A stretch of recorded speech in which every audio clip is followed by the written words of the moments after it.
What is up, Friday Nighters? Welcome back to another episode of Just Another Friday Night. I'm one of your two hosts, CM Chuck, and across from me, the man who I would rather do this show with no one else, Double A Adamantium Adam. Hey, what's up, everyone? Good Friday. Happy Good Friday. Double A, it's been a minute, right? 2 weeks. I apologize for not putting any posts up regarding the hiatus. It was, we had Easter happening. We celebrated some ratty wins. Thank you to Jerry D and Totally Rad Christmas and the Academy over at the Raddies. The voters. Yeah, and the voters. We won in several spots, Double A. Well, we were nominated for Raddest Duo. We did not win that one, but we did win for our episode 80s Toys on the Thundercats. Oh. So pretty sweet there. Nice. I was a part of a few ensembles. One about wrestling, 80s wrestling, and one about Batman, 89 Batman. So those were some great wins. And then I also won for talking about Pizza Hut in the 80s, which was pretty cool. So 4 big raddies coming home for our shelf.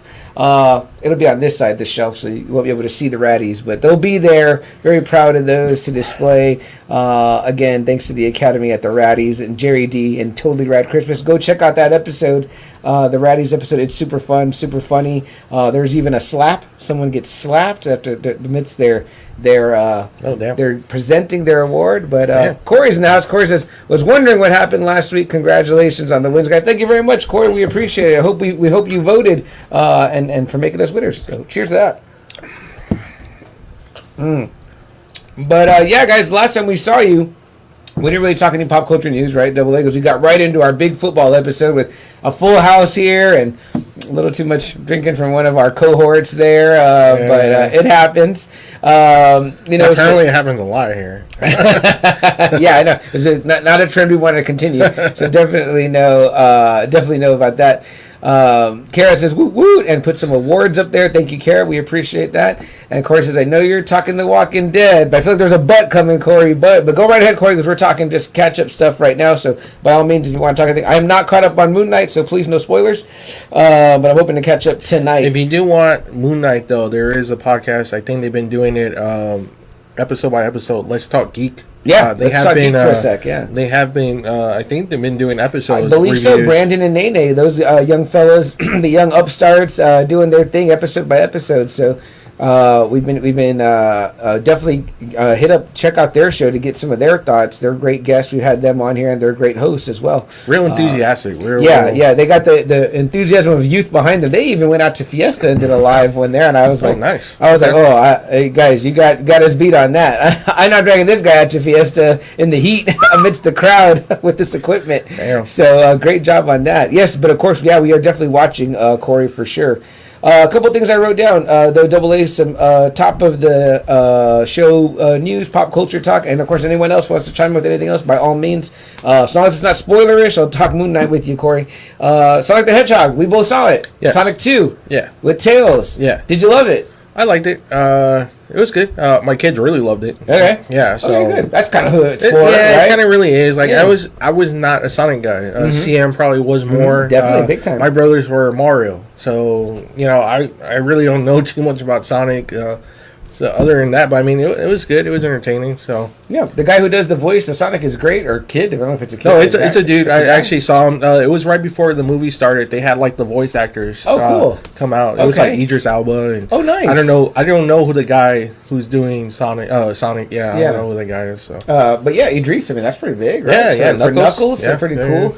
Yeah. I was a huge Sega Genesis guy. Of course, my nephew. I did like that beginning. How the Sega. Oh yeah. Like, Sega. They do all the games. Music. It was like the whole Sega thing was like all the old Sega games. Yeah, that was cool. I think that movie is just fun. It felt just like the first one. It was fun. Jim Carrey was great. Yeah. It was very like it was. I think it was. It did not hide what it was. It was made for kids, and it was for the kids. My nephew loved it. Not even just the kids. I mean, when I went with my kids, but I can see it was people our own age. Yeah. The guys who probably were kids that were playing Sega. I saw guys in Sonic shirts. That's what I'm saying. So it wasn't just for the kids. It was, too, for, the gamers, too, that used to You know, it's all about the nostalgia now. It's the 90s. The 90s are the nostalgia thing now. Everything's coming back, right? And if you see the theaters, if you actually look, I mean, there's people that are just excited about it, just as the kids are, that are about our age, that are like, oh, man, you know, and it brings back memories. Yeah. The rose, the rings, you know, the sound, the tails, knuckles, you know. I think...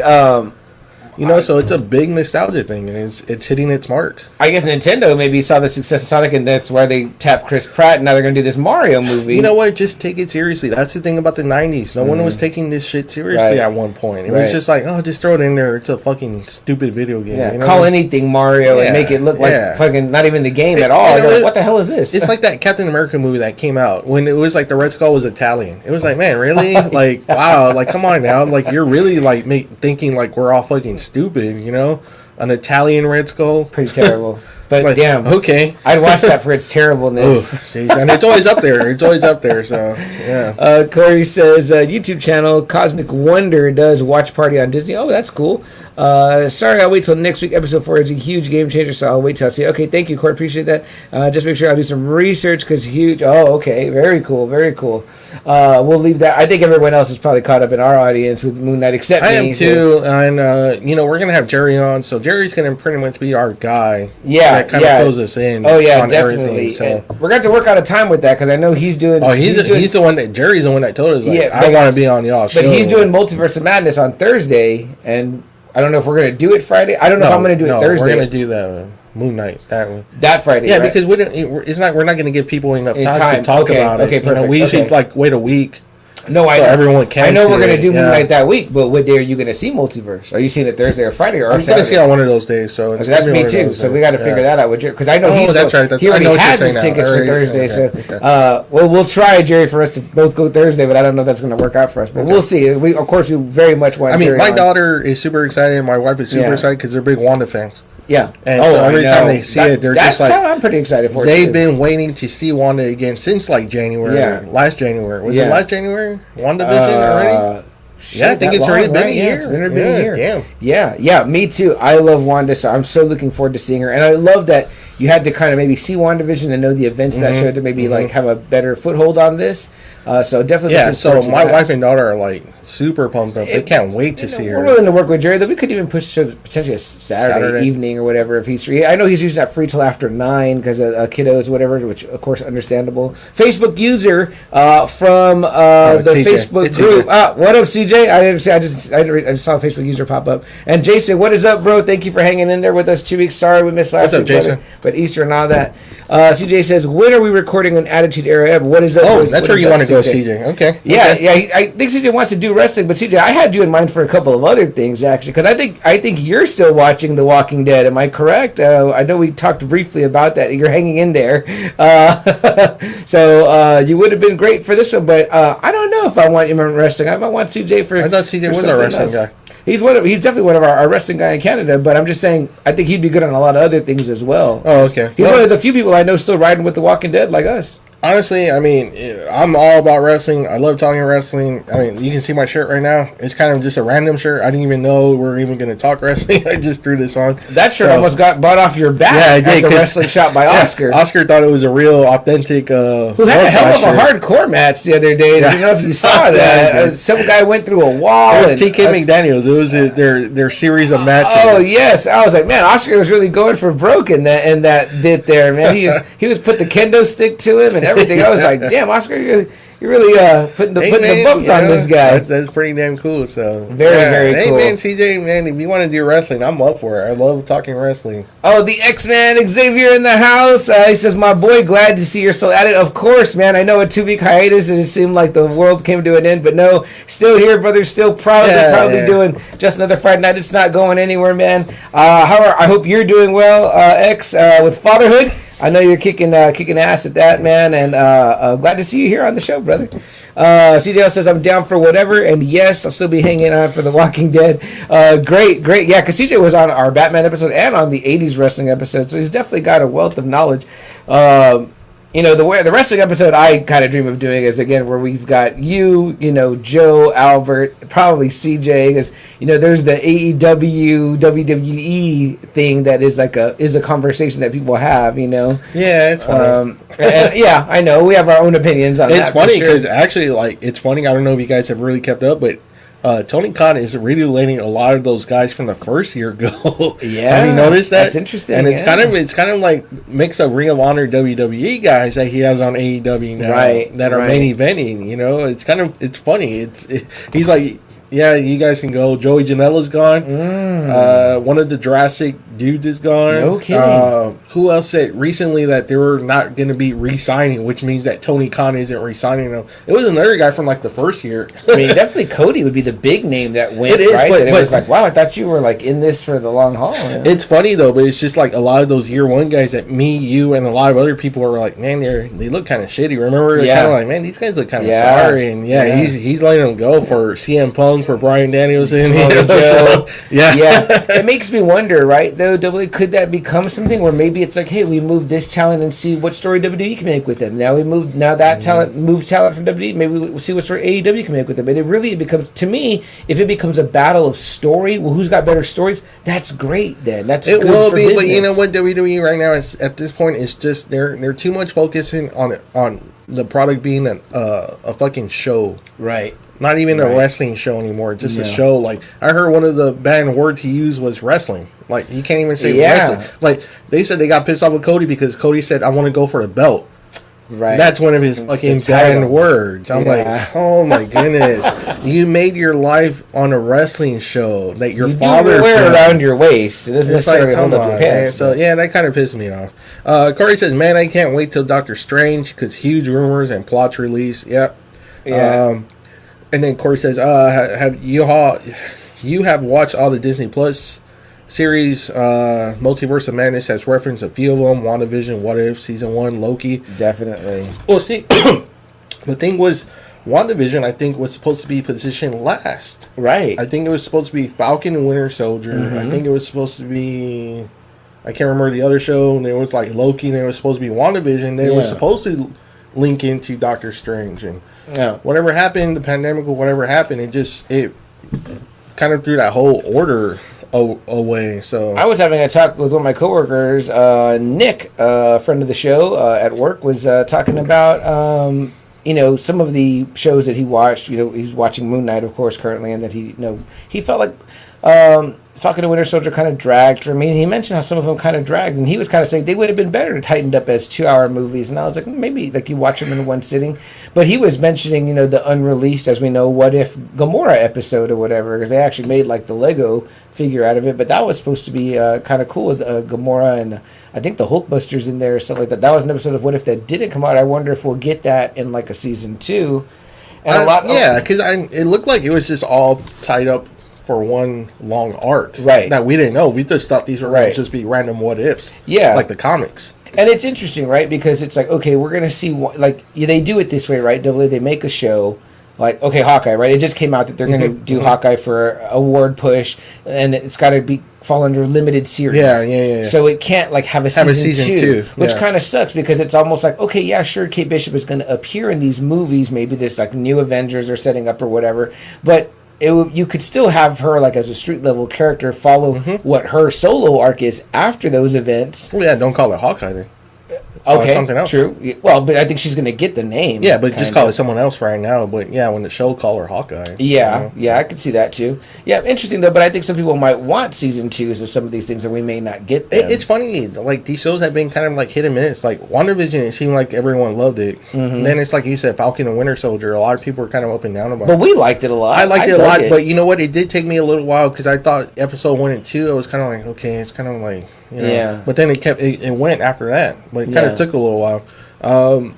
Loki, I think people loved it. I think that what was it, the beginning that people were bitching about, or the middle? Episode 3 or 4, there's that one episode on the train. Okay, the middle part that people were kind of bitching about. And that makes me think, were these shows kind of designed to give Disney Plus more content? Because if you put Marvel content on Disney Plus and split it or Star Wars and put it at strategic points throughout the year, we're gonna be watching Disney Plus. Look, me and you loved it. But I think what it is people want like full action, like in one whole episode. Yeah. You know, they're not letting them try and tell a story. Yeah. You know, I mean, where you are getting like 2-3 2-hour movies. I mean, that's pretty damn cool to me, you know, so. Yeah. And, you know, it's once a week. You know, so I mean, I like that too. So it's not kind of like you're not feeling burned out. You know? I like to that it gives me something to watch and look forward to for the week. You know what I mean? Like when other stuff isn't on, because stuff's constantly ending and changing. So you have maybe 1 or 2 things you're watching at a time. CJ says the problem with AEW is they can't book anything to save their lives. It's so schizophrenic. That's the thing too, man. That's just like a problem everyone has. Is you love storylines. You've always said that about the wrestling storylines. I have. These storylines, it's just like it doesn't go anywhere. It does it like. It starts in the beginning and then it ends like right there in that match. Right. Like it took like a year to get Revival and Young Bucks back again in the ring. Yeah. You know, it's kind of like, man, you know, where's this going? And Adam Page, it's like people forget he's a champion. Oh, yeah. You know, it's like, you know, so. I mean, he's not, I don't think he's a bankable guy. I never thought he was good. I've never liked him from Ring of Honor all the way to right now. One thing Vince has always said, and that you guys, is if you put the belt on your guy that's going to carry the company, and I'm like, Adam Page isn't a guy, you're not selling a shit ton of Adam Page shirts. You know what I mean? Like, I hate to say it, I'm not saying follow the McMahon formula, because, you know, it's funny that... not even his formula. It's like Cornette says, wrestling is like the easiest thing to fucking book. You have one guy that hates the other guy. Just put a story between them. Yeah. He goes, it's not rocket science. Like he's always saying, it's fucking wrestling. You just got to make the people believe. You want them to be invested in these fucking people. Right. You know? It's so funny, because we talk so much about the 80s and 90s, how it's like we would be looking forward not just to the main event and who was fighting for the belt, but we would be looking forward to that Intercontinental match, that tag rivalry. Just today, Roxanne sends me a picture, and she's like, who are these two guys? And it's a picture of Marty Jannetty and Shawn Michaels as the Rockers. Nice. It was a part of some meme or whatever, but I guess she didn't get the meme because she didn't know who they were, so I told her. And I was just thinking to myself, I said, I used to look forward to seeing what was happening with the Rockers next. And when that Marty Shawn storyline erupted and they split, I remember being like, oh man, like that sucks. I can't wait to see what happens with that next. Although there was still more show for me to watch in the Intercontinental. Who's going on in that circle? Like, this fucking feud. This feud. There were several things going on that you looked forward to in that, you know, show. It wasn't just the main event only, or you're just like sitting through the show to get to the end. Yeah, it's like you said, like the Attitude Era. It was like you had Austin, Rock, Mick, Undertaker, Triple H, Kurt Angle, Big Show. It was like, man, right there, it's like 7 main event guys that either they're feuding with each other or they're feuding with someone else. You know, and it's like, damn, you know, like down the line, you're just like, whoa. Before Rock was even in the main event picture, and you had factions like DX and the Nation, when you had tag teams like the Headbangers, the Brood, you know, it was like they were interested. Hardys, Edge and Christian, that storyline between those three, that was like one of the most exciting storylines. You're like, holy shit, you know? You were very interested to see what was going to go on with those stories in addition to the main event picture. Rizzo says, can't hear y'all. Okay, what is up, Rizzo? I appreciate you being here, brother. I want to say a huge thank you to Rizzo. I entered one of an auction, not of his, but of someone else's or whatever, and Rizzo won, and he was so nice to send me the wares of the victory. We both were competing head-to-head. That was very nice of you. Thank you, Rizzo, for that wonderful figure. I did not bring it with me to show, but it's a cool Poison Ivy. She's got her hair done up like a bombshell. Yeah. So she's got like stockings on and stuff like that. So always saying one of the better villains of Batman. Yeah, Chris tells me he's like just so you know the clothes don't come off on the figure, and I was like, oh damn it. So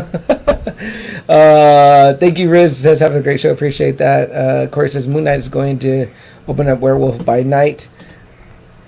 And now talks of the Midnight Suns. Oh, interesting. Jason says, what is going on this weekend? Just I don't know. I haven't heard any news. Is anyone coming Traders Village wise? I haven't heard. I know they were getting some people out there, but the Asian dude who from the Revenge of the Nerds, was he also one of the Ninja Turtles? Yeah, he was the voice of Leonardo. They said at Andy's treasure chest seems to be getting a lot of bookings in that sense, and of course they had the gal from Encanto a few weeks back, and or is that months back now? It might have been a couple maybe months a month ago. But yeah, they seem to be booking a lot of interesting people. Other than that, there's no shows or anything like that this weekend. Although I believe we are entering what they call convention season soon, as the summer months tend to pick up and have a lot of that stuff. But I haven't heard of anything. We're not going to anything in particular that would be. There is the Pope's Heat Festival. If any of you guys do the strawberry thing, it's this weekend. Which feels weird to me because that always usually I think comes first, then Fiesta. That's the thing. Like Fiesta is like all fucked up. Yeah. It was already over. It was like over before April even really got off. So a couple other things, Double A, just want to get your thoughts on. Let's talk about this.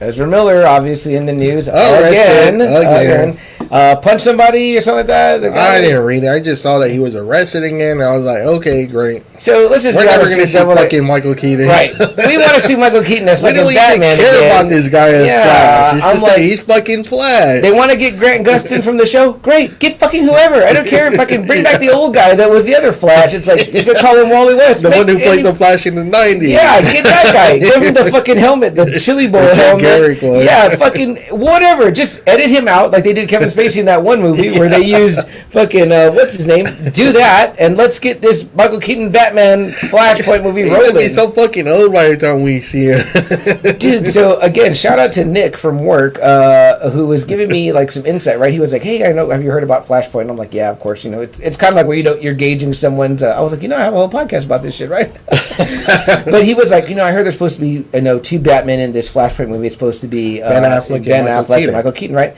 And I said, yeah, that's what I heard. He goes, man, but he goes, what if they're messing with us, and what if it's Jeffrey Dean Morgan as the Thomas Wayne, with the red. I was like, dude, that would be the fucking shit if that happened. Like, I would fucking majorly geek out.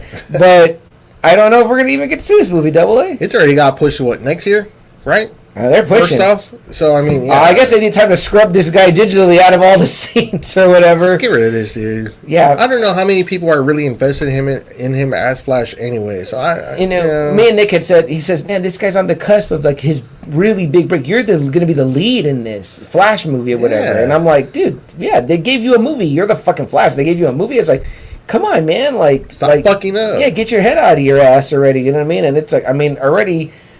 The distancing is there, so I don't know that we're going to get to see this fucking movie. But Facebook user, I'm pretty sure that's Jerry D, because he's the only guy that says, what's up, dudes? What's up, Jerry D? He says, Flashpoint Batman would be dope.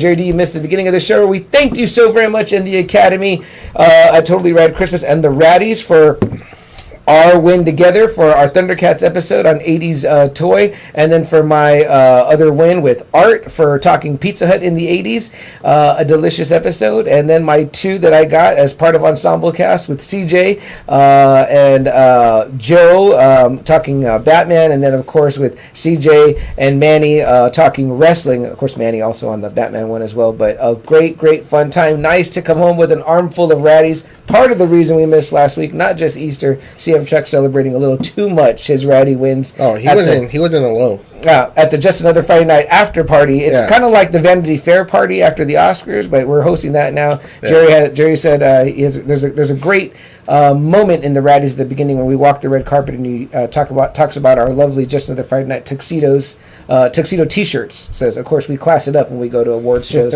So yes, we definitely got to get to work on some images of the tuxedo T-shirts for sure.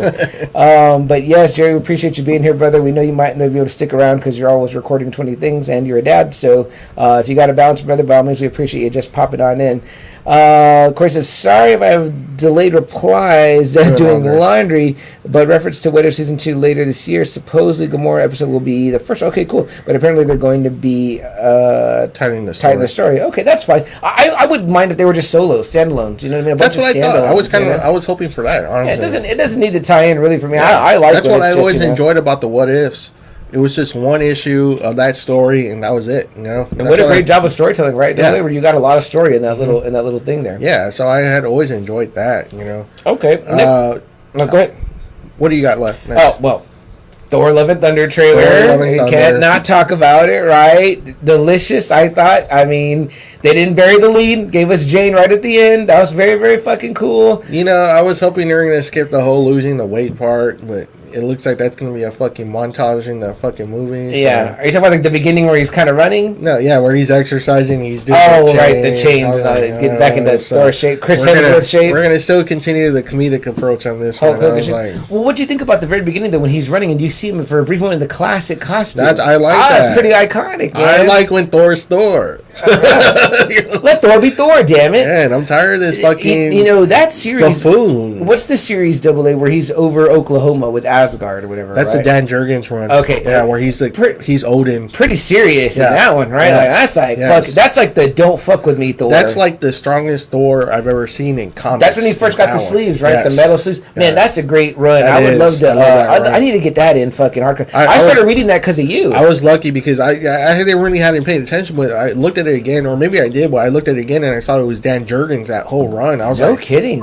Way to go, Dan. Jurgens. If you guys don't know, I mean, he's the one that wrote the Death of Superman. Mm-hmm. So I mean, I had the pleasure of meeting him. Yeah, in Houston. I still haven't met him. He's one of the heavyweights that's still on my list. I would love to get. I would love to meet. Because man, that Thor run was just fucking killer. That one is really phenomenal. And that, I don't think I even knew that. I would get a hardcover of that and get him to sign that bad. But the art's great in that too. It's the big chin Thor where it's like the don't fuck with me Thor, man. I like that Thor a lot. Yeah. Very cool shit. It was cool seeing Natalie Portman. It was cool seeing her. She looks good. It looks good. She's a babe. It looks good. Super. Love her. Yeah, I think it's gonna be fun.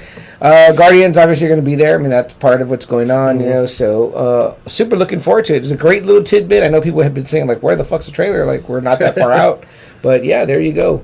This movie, guys, we've been seeing trailers for it since me and Double A been going to the movies. I want to know if anyone out there in the Friday Night Faithful, any of you Friday Nighters are looking forward to it, or maybe have seen it already because I think it just came out yesterday.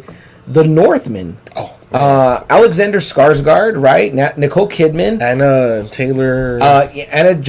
Anna Taylor-Joy? Something like that. For Queen's Gambit. If any of you guys know Queen's Gambit. Total babe also. Very hot. I mean, like, she's a fox. I mean, and it looks fucking cool. Viking-ish. It looks great. It looks violent. I've always been a big fan of the Vikings. I've read a lot about Vikings, the Norse mythology. Were you a fan of the show, The Vikings, though? I never got around to seeing it, though. My sister wants to see it. But I love the whole... I mean, they were feared. Mm-hmm. The Vikings were feared. They were the only ones who really knew how to go by the seas. Speaking of Thor, right? We go right from Thor to this, right? But I mean, they were the only ones that knew how to sail the seas. They would go to England, pillage, and leave, and they didn't know how to fucking get there. They were like the best sailors in the world. They even assumed that they might have discovered America first. No shit. So I mean, it's a cool story. It looks cool. It looks dark. Very much. It kind of has like to me like we haven't had a movie like a Braveheart or a Gladiator in a while. 300, man. We're 300. Yeah, fuel testosterone movie. I want that. It doesn't have to have a great story if it's got some great fucking action. I love Alexander Skarsgård from True Blood, where his name is actually Eric Northman in that one, and he actually is of like Viking descent in that True Blood show from HBO back in the day, vampires. So I was like, man, at first I was like, is this a prequel or something? And I was like, but either way, it looks fucking really cool. We both want to see it. We have not seen it yet. So yeah, it just came out today. Yeah. So if anyone's got any, thoughts on it or has seen it already, let us know your review. Moon Knight, we've already chatted about. And then I think that's it. That's all I had. Is there anything that you had? Real quick. I had some comic book pickups. Yes. I love this part of the show. I picked up Ghost Rider issue 1. It's kind of redoing the whole story of Ghost Rider again. Great cover. Yeah, so... is this Denny Ketch or is this... It's Johnny. It's Johnny. Okay. It looks like he's celebrating 50 years. So very cool. 50-year anniversary. It's a really cool story. I like it a lot. I'm a huge Ghost Rider fan. Mm-hmm. Love that. I'll check that out. This guy is just always one of my favorite villains, Sabretooth. Sabretooth has a little series going on right now. Yeah. That's issue 1. Here. And this is issue. I love the cover of this one. Check that one out too. It's badass. Yeah, I like just him full of rage, we're getting great artwork from people. It's wonderful. Yeah, we are. Yeah, they're not too bad. And then real quick before we go on to our main topic, but on HBO they've been showing the Incredible Hulk again, the Edward Norton. Mm-hmm. And I was just like I was watching, I was like, man, I kind of miss like these trees. I was thinking about it. I was like, man, what I loved about the Saturday morning cartoons was, we had Spider-Man. So we got to see all his rogues and all his family. X-Men, we got to see all their rogues and, the mansion. Mm-hmm. Then we had Surfer. We got to see, like, Space, Yes. Galactus, Thanos, Nova. And then after that, it was, like, the Hulk, because the Hulk had a cartoon, too. Right, And we got to see, his rogues, Talbot, Ross, Abomination, Leader. And, when I was watching that movie, man, William Hurt is so good in that movie. In the first one. I know. Rest in peace, right? Because, General Ross is such an asshole in the Hulk series. Yeah. Man, he's just a fucking asshole. And William Hurt does a really good job in that one. Yeah. And I was like, man, I really miss, like, the heavyweights, their rogues gallery. I really miss just seeing that. Like, even with Thor, like, I'm kind of tired of seeing the Guardians. Like, I'm just still not a fan of the Guardians. Right. They do a good job and everything, but, man, I'm just not a big fan of the fucking Guardians. So you want Thor with Frost Giants, Thor with Loki. Yeah, like that. But, man, I'm kind of ready. I wouldn't care if even they do, like, a series. Bring someone like, Daredevil again. Get, like, Bullseye. Get Typhoid Mary in, The Hand, Elektra. I know they already had that on Netflix, but, the MCU, and, get... I don't know, Blade, get Johnny Blades, get Ghost Rider going already, so we can see, like, Mephisto, we can see Blackheart, we can see Danny Ketch, it's kind Son of of Satan. Son of Satan. It's kind of funny you say that, Double A, because it kind of feels, I was thinking about this today, actually, and I was just like, man, the way that, Spider-Man No Way Home left us is, like, we're getting ready to go into, like, the Spider-Man, like, a solo run of adventures, right? And it's like, that's cool, because it's like, now he won't be reliant on, like, any of the supporting cast. He's going to kind of have to do it on his own, and we're going to get to see, hopefully, some of that deeper rogues gallery. So it's like, we've not had Hobgoblin, we've not had Kraven. I know that's why I like with the cartoon. Movie, it was kind of like, because we got to see those guys regularly. Right, and you're like, who's going to be this week type of thing, whatever, and that like could even be the cartoons, like, even though they own, like, Fantastic Four and X-Men, damn well they're not even going to try to do, like, a cartoon, like a real serious cartoon like they used to. Right. I was like, I miss those, like, heavyweight characters. I love the Moon Knight, but it's like Moon Knight's, like, not even on our radar. Loki is cool, but it's kind of like, it's just Loki, Falcon and Winter Soldier, man, we're not big fans of Bucky or Falcon. It's kind of like, it's cool, but it's kind of like, they're trying to make it like a big thing, with like a new Avengers with like Kate Bishop and Sam Wilson and Bucky. Yeah. And it's just kind of like, hey, Shuri now is going to be Black Panther. I'm like, like, this isn't the fucking Marvel team I want to see. I don't want to see like the B team. I get what you're saying. I don't want to see Valkyrie as a new Thor or Jane as a new Thor. Like, you'd almost rather have like a Thor movie that focused solely on Thor against Thor's villains. Yeah. I think that's cool. I think that's... And then I heard something on Rob Liefeld's podcast saying that, like, somehow Universal still owns a piece of the Hulk, and that's why we haven't got a Mark Ruffalo solo Hulk movie. Which I was kind of like, I thought they were done with all that bullshit, too, like... But, man, I just want to see, like the galleries, like the heavyweights again. Like, Captain America, bring out Crossbones and Red Skull. And, like, Red Skull, we got one movie with him, and then he was, like, that's off. He became some entity that he doesn't even know who the fuck he is anymore. I mean, you're wasting Red Skull for that. I think there's a world, definitely Double A, where eventually these movies, I mean, I hate to use the word reboot, but I think down the line... They're going to have to, because it's like kind of like you already said goodbye to Chris Evans. You already said goodbye to Robert Downey, So, somewhere along the way, maybe 10 years from now, you're going to have to redo these characters. Double A, would you be up for... a Wolverine solo movie with just focus on Wolverine, or solo series of movies that just focus on his rogues gallery? I'm talking Sabretooth, Cyber, Omega Red, Lady Deathstrike. He has a good gallery. And it doesn't tie in anything else. It's just about him and his rogues. I would love that, man. That'd be badass. Really fucking love that. I mean, number one, the Department H and the Weapon X story and its solo stuff is so strong. It's like, if you follow it... And you can do just the Barry Windsor Smith arc, maybe the first season. Yeah. And just focus on that, and it's like... When are we going to get the producer, Double A, that walks into a big Hollywood studio and he has a stack of books and he says, you want storyboards already done and dialogue, boom, here it is. They're right there. It's right here. You get a director that can see that vision, they tighten it up a little bit maybe on some of the dialogue, to make it modern. But the work's already done. Like that was the thing that kind of frustrated me with the movies. It was kind of like, man, where's Mr. Sinister at? Where's some of the other guys? Like Juggernaut, Exodus. I mean, like that. Juggernaut was kind of made still like a joke, even in the Deadpool movies. Definitely was a joke. Well, in the Deadpool movie, even that one, he's still. Juggernaut's a fucking dangerous. But he looked badass though. He looked badass, but he's a dangerous fucking guy where it takes the whole team to beat him. Kane Marco, and especially when he's like, I'm gonna rip you in half. Well, I was like, this shit's pretty badass. I was like, and in my mind, right in that vision, I thought about, Ultimate Hulk, Ultimate Wolverine story where Hulk just pulls Wolverine in two. You know what I mean? Like, but it's like again, like I was watching the Hulk movie and I was like, man, I miss Betty. I miss Doc Samson. I know, Betty's Abomination. such a key part. Yeah. I actually thought that the Leader. Leader. I thought that I loved the Liv Tyler one, but I also thought that Jennifer Connelly did a good job. She was the one bright part of that shit movie. And Sam Elliott too. Yes, and Sam Elliott. Yes, of course. Yeah. You know what? They should let Sam Elliott come back and replace him. So, looks like quite a few comments here. But yeah, man, it's just, I kind of want that again, man. Because right now, I feel like we are getting like the B team coming in. Yeah. Like, it seems like they're saying goodbye to all the guys. I'm like, and that's cool and everything. But man, it's just, I want to see Steve Rogers. I want to see Peter Parker. I want to see T'Challa.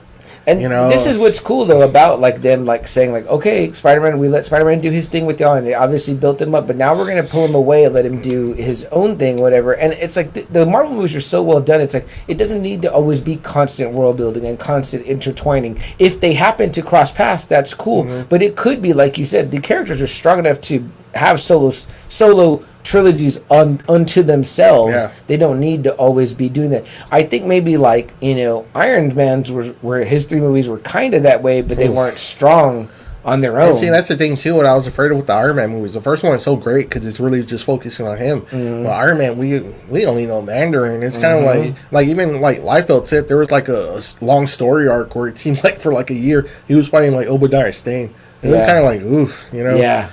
It was kind of like, man, that's not moving books, I'm sure. No. Like the only time Iron Man was ever really interesting to us was in the Avenger books. Yeah. Right? When it was like a big crisis going on. That's when it was like, okay, now we need Iron Man. Yeah, for sure. Corey says, Thor Love and Thunder is supposedly going to be personal journey for Thor, peaceful, non-fighter, until he gets interrupted by Gore. Guardians. The Christian Bell character. Gore, the Godslayer. The Guardians, I'm hearing, is only going to be in there briefly for like 30 minutes, but yeah, okay, that's cool. Jason says, y'all need Mario back on the show again. Mario Delgado of Authority Conversation is always welcome on this show. Anytime. We haven't heard from him lately. We hope he's doing well. Mario, if you're out there, let us know how you are, brother. We hope you're doing good, and I hope to see you and talk to you again soon. It's been a little while. Of course, his guest, you'd like to hear in the next Guardian, as many characters will be there. Depart, killed off or Depart, just like get Adam Warlock. Yeah, sure, even then, I'm kind of like still, it's kind of like, man, Adam Warlock's not like it's just a lot. Yeah, Adam Warlock's not like one of our favorites either. It's right, yeah. I mean, like, we have to admit that Eternals was kind of a miss. You know what I mean? Like, man, I was really excited about that one. They tried putting too much into that movie. Swing and a miss. If you would have just done a 2-hour movie, it might have been better. Yeah, totally agree, man. Totally agree. But shit, we could talk all night on that alone, right? But yeah, man, I just wanted to throw it out there. I'm getting tired of these. I'm getting tired, like we're getting substitutes right now, and it kind of sucks. I think you raise an interesting point, and I think that it's a very good point, and I think that it's a point that I would like to see what they can do on that, because that's kind of what they started to do with Thor as well. But then people didn't like the second Thor, and it sucks too, because I think Feige has already said like we're not going to see X-Men or Fantastic Four for like a year or two from now. So it's kind of like so we're thinking like 2025 probably. So we're going to have to like really deal with all this like Peggy Carter. She was a great character, but man, more of her as Captain Carter, I'm like okay. And that's, I think, that becomes the problem, right? Is it's like, okay, well, we have to keep you engaged with something going on. We can't have it be nothing, so then we get what we get, which is that, we're like, all right. I mean, are you going to kind of turn people off after a while, or are you going to keep the fandom? Because what brought us here was because it was Captain America, because it was Thor, because it was Iron Man, because it was Hawkeye, right? Black Widow, right? Not substitutes. We didn't start off with Kate Bishop. We didn't start off with Sam Wilson, right? I mean, I would love to say, like, if you did a poll of Marvel fans, it's like, what shows are you going to want? Like, man, I would have liked to have seen them go up against King, but now I got a feeling that we're going to have these guys go up against King. Yeah. It's kind of like... Yeah, yeah, that's seems like a mismatch actually on their part. Right? So you need the other ones there. Yeah, of course, some other good comments here. So many characters that they can play with. Yeah, but it's just, of course, the Feige has a plan. He always has a plan. That's what makes Marvel so much better than DC. It's like Liefeld said. It's like The Rock goes up to DC. I want to play Black Adam. Okay, right there you go. Right. Like Feige, we all know Feige has a layout. Yeah, he already knows where you're gonna go with these movies. You know, he already has a movie set up, and he already has a storyline where he wants to go. But it's interesting though, right, Double A, because that's potentially how DC could get their name back in the game is by less is more. Okay, But what? He is right. As much as I love Black Adam, he was saying who was actually demanding a Black Adam film. Right. Who was out there that was demanding one? Yeah. We want Nightwing, right? We want to see fucking Nightwing already. Yeah, I would love to see that for sure. Green Lantern. I'm ready for a fucking Green Lantern. Just a different Bat family story, maybe, than, another Batman. There's that great meme, right, where it's like, it's Harry, Ron, and Hermione when McGonagall is saying, why is anytime there's trouble, it's always you three, but over their heads is the Batman symbol, the Superman symbol, and then the Spider-Man symbol. Oh, damn. And it's and I think they changed her word from trouble to reboot. How come anytime there's a reboot, it's you three? It's like, okay, we know that these are your guaranteed moneymakers, but and they are, and I don't blame them for doing it. Batman is still a huge moneymaker. Spider-Man, sure. I mean, this last Spider-Man is the biggest Spider-Man out of all the fucking 8 films, or 9 if you want to think about. There's that many. If you want to include the multiverse, it's 9. Right. The Miles one. The Miles one, yeah. Spider-Verse, Into the Spider-Verse. And this last one was the biggest one. Yeah.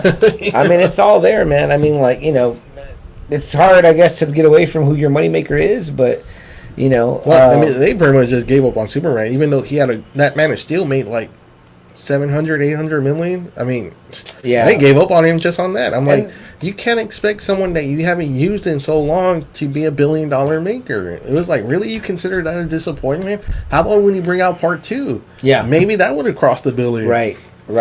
I feel like they've had so many mistakes now there at DC, but they've heard how it could be done right. I'm like, why don't you just bring that movie in now? Fucking, you could have a movie where Superman just slugs it out with Darkseid for 30 minutes, and people will be like, that's going to happen? I'll fucking sign up for that. Let's go do that. We've gone on and on about Superman's rogue gallery. He has a good rogues gallery that you can do. You already brought in Zod. You can bring in Parasite. You can bring in Brainiac. You can bring in Mr. Mixoplex. Mongol. Doomsday.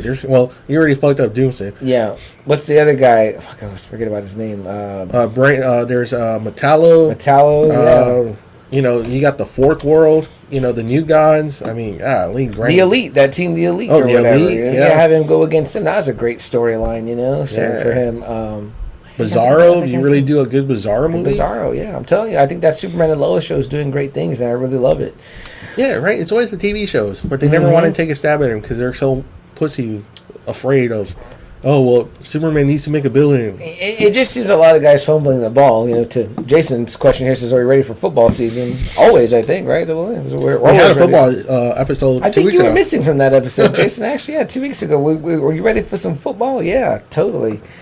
But shit, Double A, what do you think? You ready to get into this one? Yeah. All right. So we said it at the beginning, and it's kind of been said throughout. And if my T-shirt is any indication, then you know that tonight we're going back to one of our favorite topics. We haven't talked about this, I think, since season 3, Double A. Yeah, or the Negan origin story. The Negan origin story, which was the season 10 finale. Yeah. But this is, again, how long this show is spread out. And we do shows once a week, and with 25 episodes, we call that a season. But I think season 3, we had pretty much did almost a summary of, or our episode 3. It was kind of like 10. Of almost 10 seasons. Yeah. So 2 weeks ago, what finished was The Walking Dead's final season, part 2. So they released this season in 3, or they're releasing it in 3 parts. Part 3 is not out yet. So we've already gotten season 11 part 1 and season 11 part 2 just finished 2 weeks ago.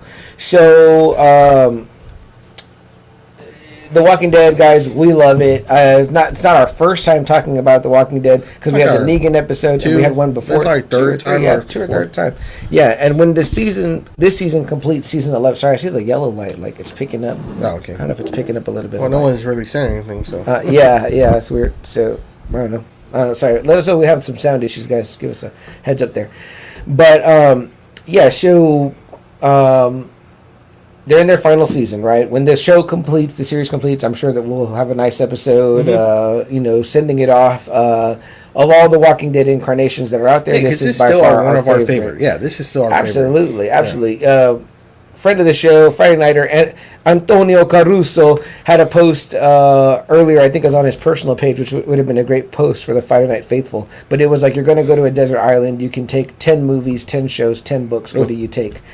He cheated and did like 12, 12, and 16, which I was like, come on, Anthony, you can't be doing that. But it was cool. I answered on his individual posts, and one of my shows and my show top 10 was The Walking Dead. Of course, also because it's a lot of content, and if I'm on a desert island, I want a lot of shit to watch. Guys, if you ever want to see a TV show, see like seasons 1 through 5, I believe.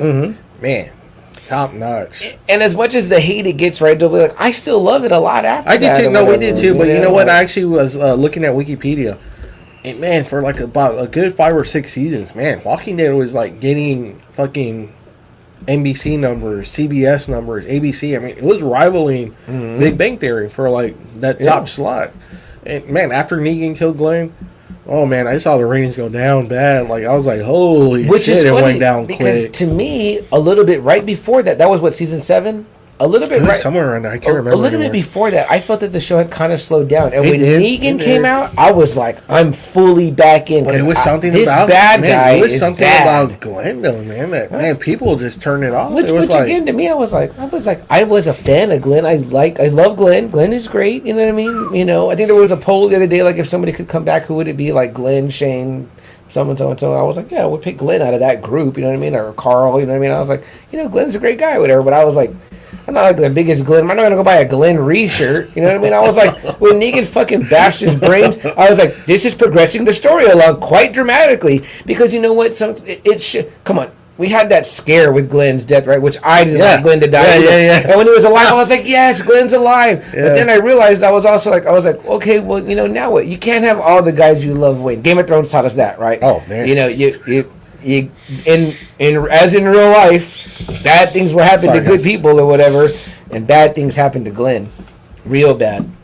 Yeah, but man, it was a drastic drop. Man, if you guys like go on Wikipedia, man, the ratings are huge, and then after that episode, it just goes down quick. I was like, wow. Although I have heard, much people just turned on this show. Yeah, I was like, holy shit. I have heard though too that even though its ratings consistently drop, it's still consistently in the top 3 because a lot of shows don't get good ratings like it does. And then AMC, it's gonna, you don't need that big of a rating. Right. It was a bonus that they were getting that high, but AMC, like Breaking Bad was hardly cracking over to 2 mil. And that's supposed to be like the best TV show of this century.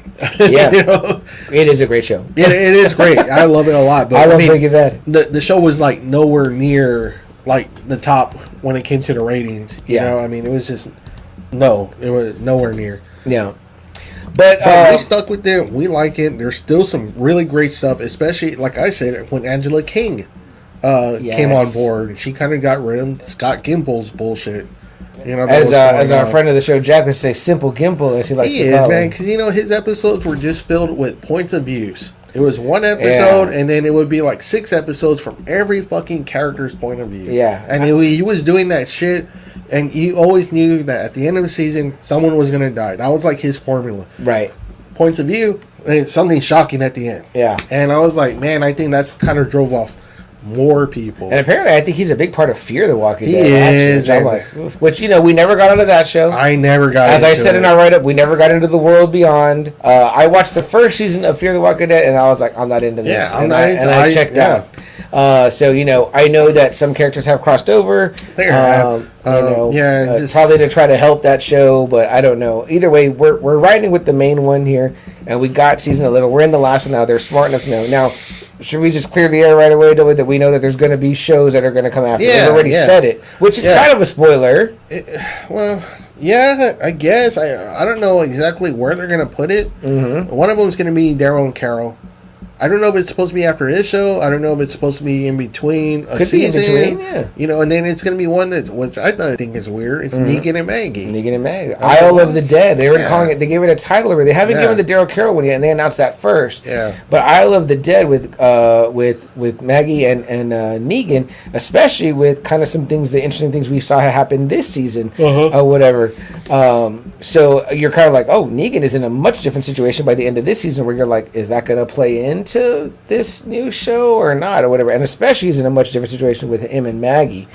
So spoiler alerts on that. Sorry, I hope that if you're not listening, I hope I think you'll catch up just before you catch up to this episode. But I'll tell you at home, don't listen, because she's just got caught up to the very first episode of this season, season 11. Which when we left season 10, of course they gave us those solo episodes, but we had some of our characters on our way. Eugene's trying to find a love he met over the radio. Your favorite character, Man, Eugene. Oh man, one fucking character that just keeps surviving is that fucking like idiot. A cockroach. And now they're giving him like women. They're giving him women to sleep with. He's had 2 hot women this season. I'm like, are you fucking kidding me? I was like, oh wow, way to go, Eugene. This is a guy that was like jerking off to Abraham and Rosita, you know, behind a bookshelf. Who, to his credit, I love him on Talking Dead. He's one of the best on there. McDermott, Justin McDermott, is that his name? Josh McDermott. Yeah, fucking fantastic, man. You know, it's just like, man, this fucking guy, this sorry character, I can't stand Eugene, and I think he's gonna make it all the way to the end. I don't think he's gonna fucking die. I agree with you. I don't think that he's going anywhere. Yeah, so they're entering a commonwealth. It's a population of 50,000 with a city that looks like it's like right now. They have ice cream. They have money. Ice cream. Records. Politics. Clean clothes. Electricity. Fucking no sweat. Doctors. Hospitals. People look like they bathe daily. It's like, what the fuck is going on here? Yeah, man. It's a fully functioning city. And it's like, wow. Now, Double A, let's go back a little bit. But do you remember when... I can't remember her character's name right now. You will. But Pollyanna McIntosh, who eventually airlifts Rick off. Oh, yeah. I forget her name in the show, whatever. It was like the Garbage Pail Woman. Pail Woman, yeah, for sure. Yeah. But does she get picked up by them? See, that's the thing. I thought it was going to be, but then she says he's a bee. So I don't know if they put the bee somewhere else. I think their logo is different. Like, was it different? I thought it was like 3 circles. That's not the Commonwealth, is it? Oh, no. I could be wrong. But... Sorry, guys. No, but yeah, so, because everyone's always saying that too. Like, well, is Daryl going to come back? I mean, is Rick going to come back? Is Rick going to come back? And I'm like, I know, we'd like Rick to come back too. We'd like to see that movie. It's supposed to come out in movies that was announced like 4 years ago or something already. And him and Michonne are 2 of my favorite characters, Rick and Michonne, and I'm just like, well, obviously I want to see the end of their story. Terrible parents. They've been their kids for some time. Like, seriously, like, you're an actor. You don't think, like, hey, man, what about, you don't care enough about the characters? Like, all of a sudden the 2 parents leave. And not only that, but wow. What did they leave for? What are they doing now? Michonne is, or I don't know. I think Michonne, I guess they told her she was gonna have a bigger MCU role or whatever. But I mean, she's looking for Rick. But I mean, like, but I was bigger role with Okoye. I mean, like, okay, like, you were cool in the voicing of the. Maybe the game got to her head. Oh shit, I don't know. Well, I was like, watch out! Here comes a Spider-Man on that. So. That's just dumb. I mean, I think when you put so much, blood, sweat to a character. Yeah, this is a hot show. You're going to be guaranteed, you're a main character by default, but you are a main character. Yeah. I mean, it's like, man, it just makes the characters look shitty, Yeah. All right, so W, what really happens at the start of this season, I think, is that we get that group: Eugene, Ezekiel, Princess, and that other gal. I forget her. Man, the lawyer. The lawyer now. Shit, I forget what her name is, but I have it. There's like 4 of them, right? There's so many characters that I have to like keep up sometimes with the damn looking at the thing here. Yumiko, yes. They get there, right? And an interesting thing that happens is that she sees this wall of people and that her brother's there, and they're kind of going out seeing, like, is there a better place for us to go? Well, Eugene's meeting the gal, but then they're thinking, like, oh, could this be a good place? These guys have armor on, they've got nice guns. They look like they can, maybe be potential allies. So, they're considering, like, getting in or whatever. Also, we have the return of Maggie, right? She was gone for a little while. I was happy when she came back. And we know she didn't plan on coming back, the actress Lauren Cohen, because she had gotten that other show. But it got canceled. And it got canned because it was going to be trash. And I'm like, why would you... Again, I felt like that about her. I was like, why would you leave a good character like Maggie? Like, that's fucking dumb, And it didn't make sense. It didn't make sense, but I guess I don't know if they were, like, contracted or whatever the fuck. So, anywho. So, these folks are out in the beginning of season 1. They do this big run, right? And like they get this food and they almost die. It's cool because it's like there's no talking or whatever, and like the floor is filled with like sleeping zombies. But like Daryl cuts his hand and they kind of wake up. Then they like, of course, wipe out all the zombies. It's awesome. And there's no dialogue. Negan's still his kind of like evil nature, I guess. Yeah.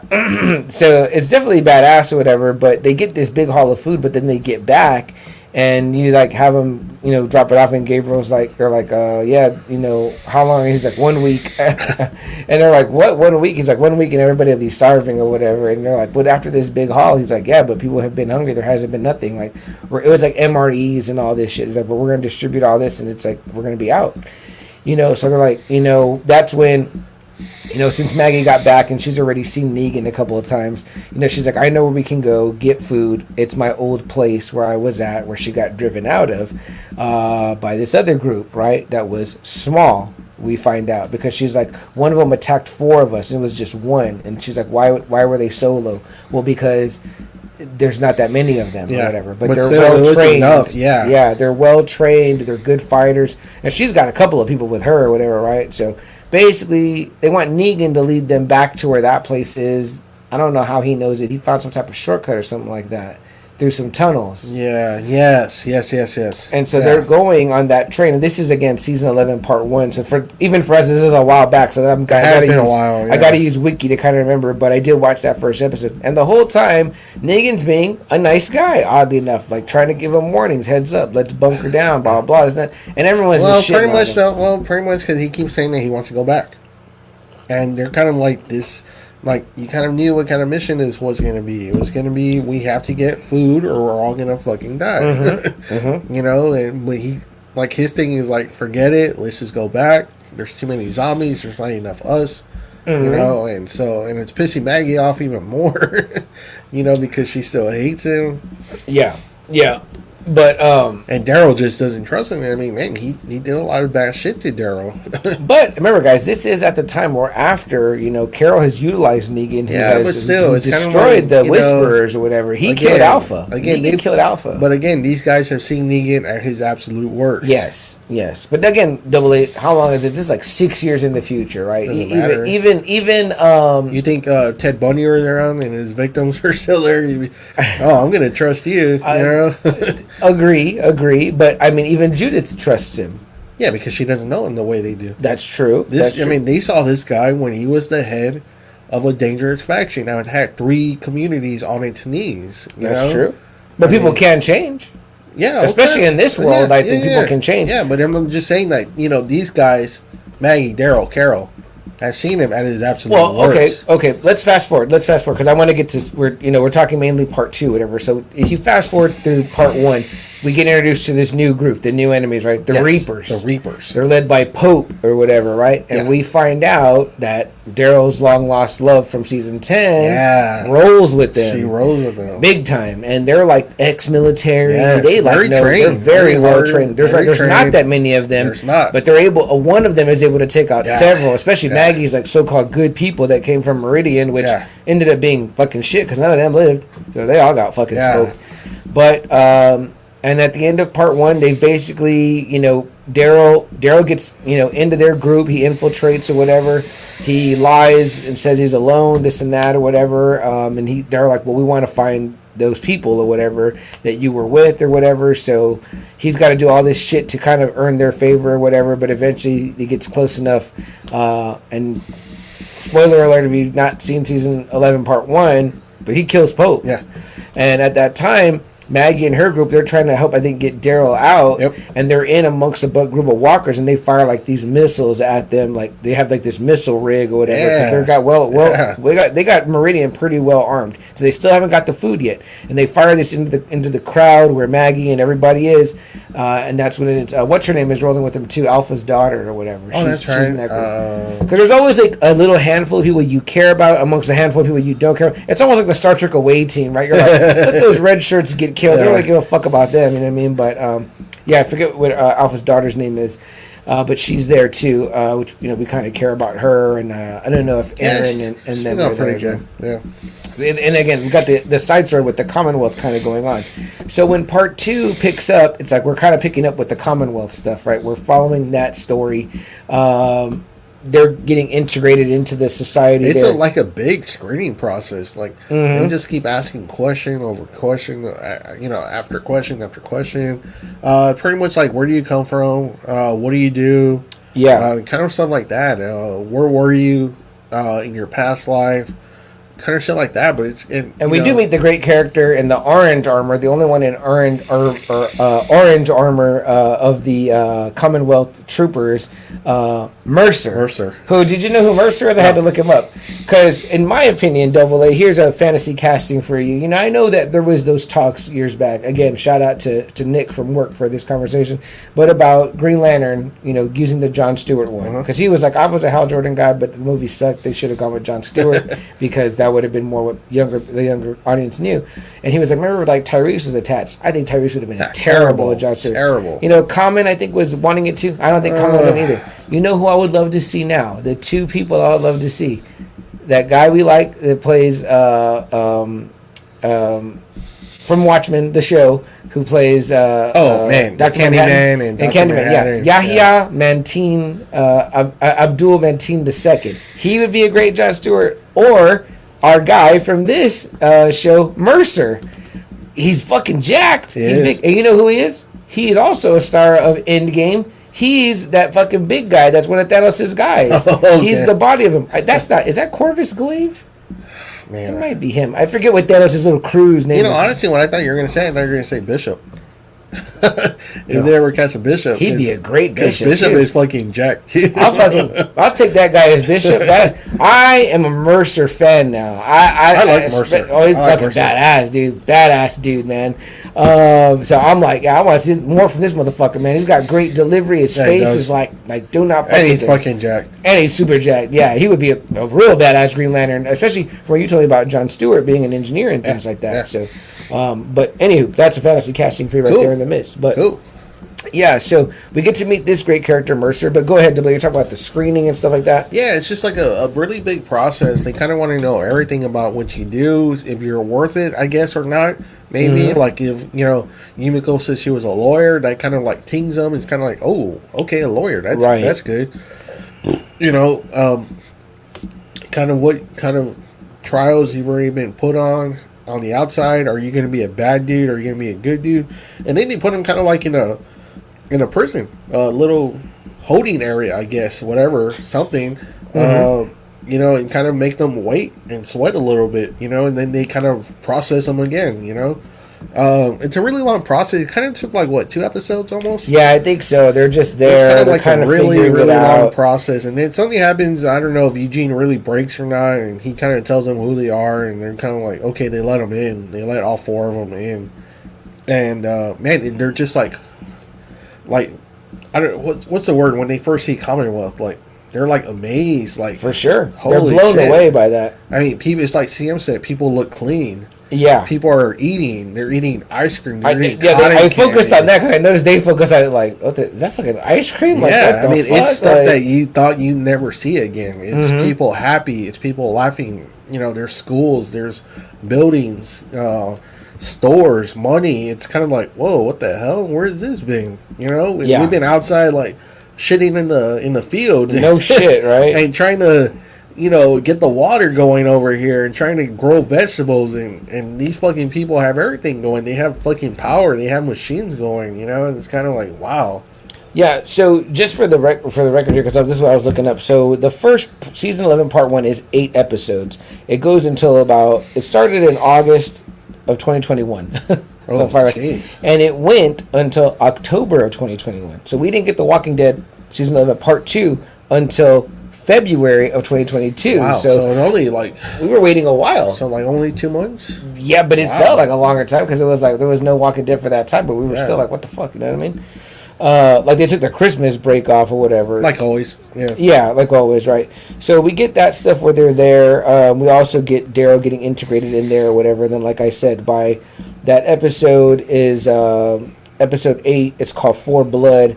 It says, the Reapers defend Meridian from an incoming herd. Pope suspects that Maggie is behind the attack while Daryl treads carefully. Alexandrians scramble to protect themselves when a violent storm leaves them vulnerable to walkers. I forgot about that happening at Alexandria. Yeah. And then this is the episode again where, Pope gets killed and they fire those missiles into the crowd. So when we get to the beginning of part 2, it says here, Daryl, Maggie, Gabriel, Negan, and Elijah battle the Reapers for food. Aaron and the Alexandrians must survive the storm, so that's still going on.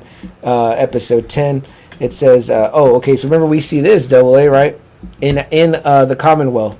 It says here, the heroes experience Halloween in the Commonwealth. Daryl and Rosita undergo military training led by Mercer. Carol investigates Ezekiel's medical condition. So this is like a subplot that's going on. Like this part 2 really is heavily in the Commonwealth. Yes, it is. It starts, we see that people are there. In fact, I think it starts with, you see a troop of Commonwealth soldiers coming up to the gates of Alexandria. That's right. Maggie's at the top. Yes. And then you see one of them unmasked, and it's Daryl. And you're like, what the fuck? And then he's like, it didn't have to be this way, and she's like, he's like, yes, it does. You know what I mean? So you're like, oh no, what the fuck? Daryl's going to be up against the fucking. I told my wife, I go, watch. It's going to be something where they've already talked. Like I said this in that episode. I go, watch. It's going to be somewhere where they've already talked, and Daryl has to be like pretending like he's knocking at the door. Because you know that Daryl and Maggie and them, they're like fucking family. Like we're talking season 2 here, right? Yep. So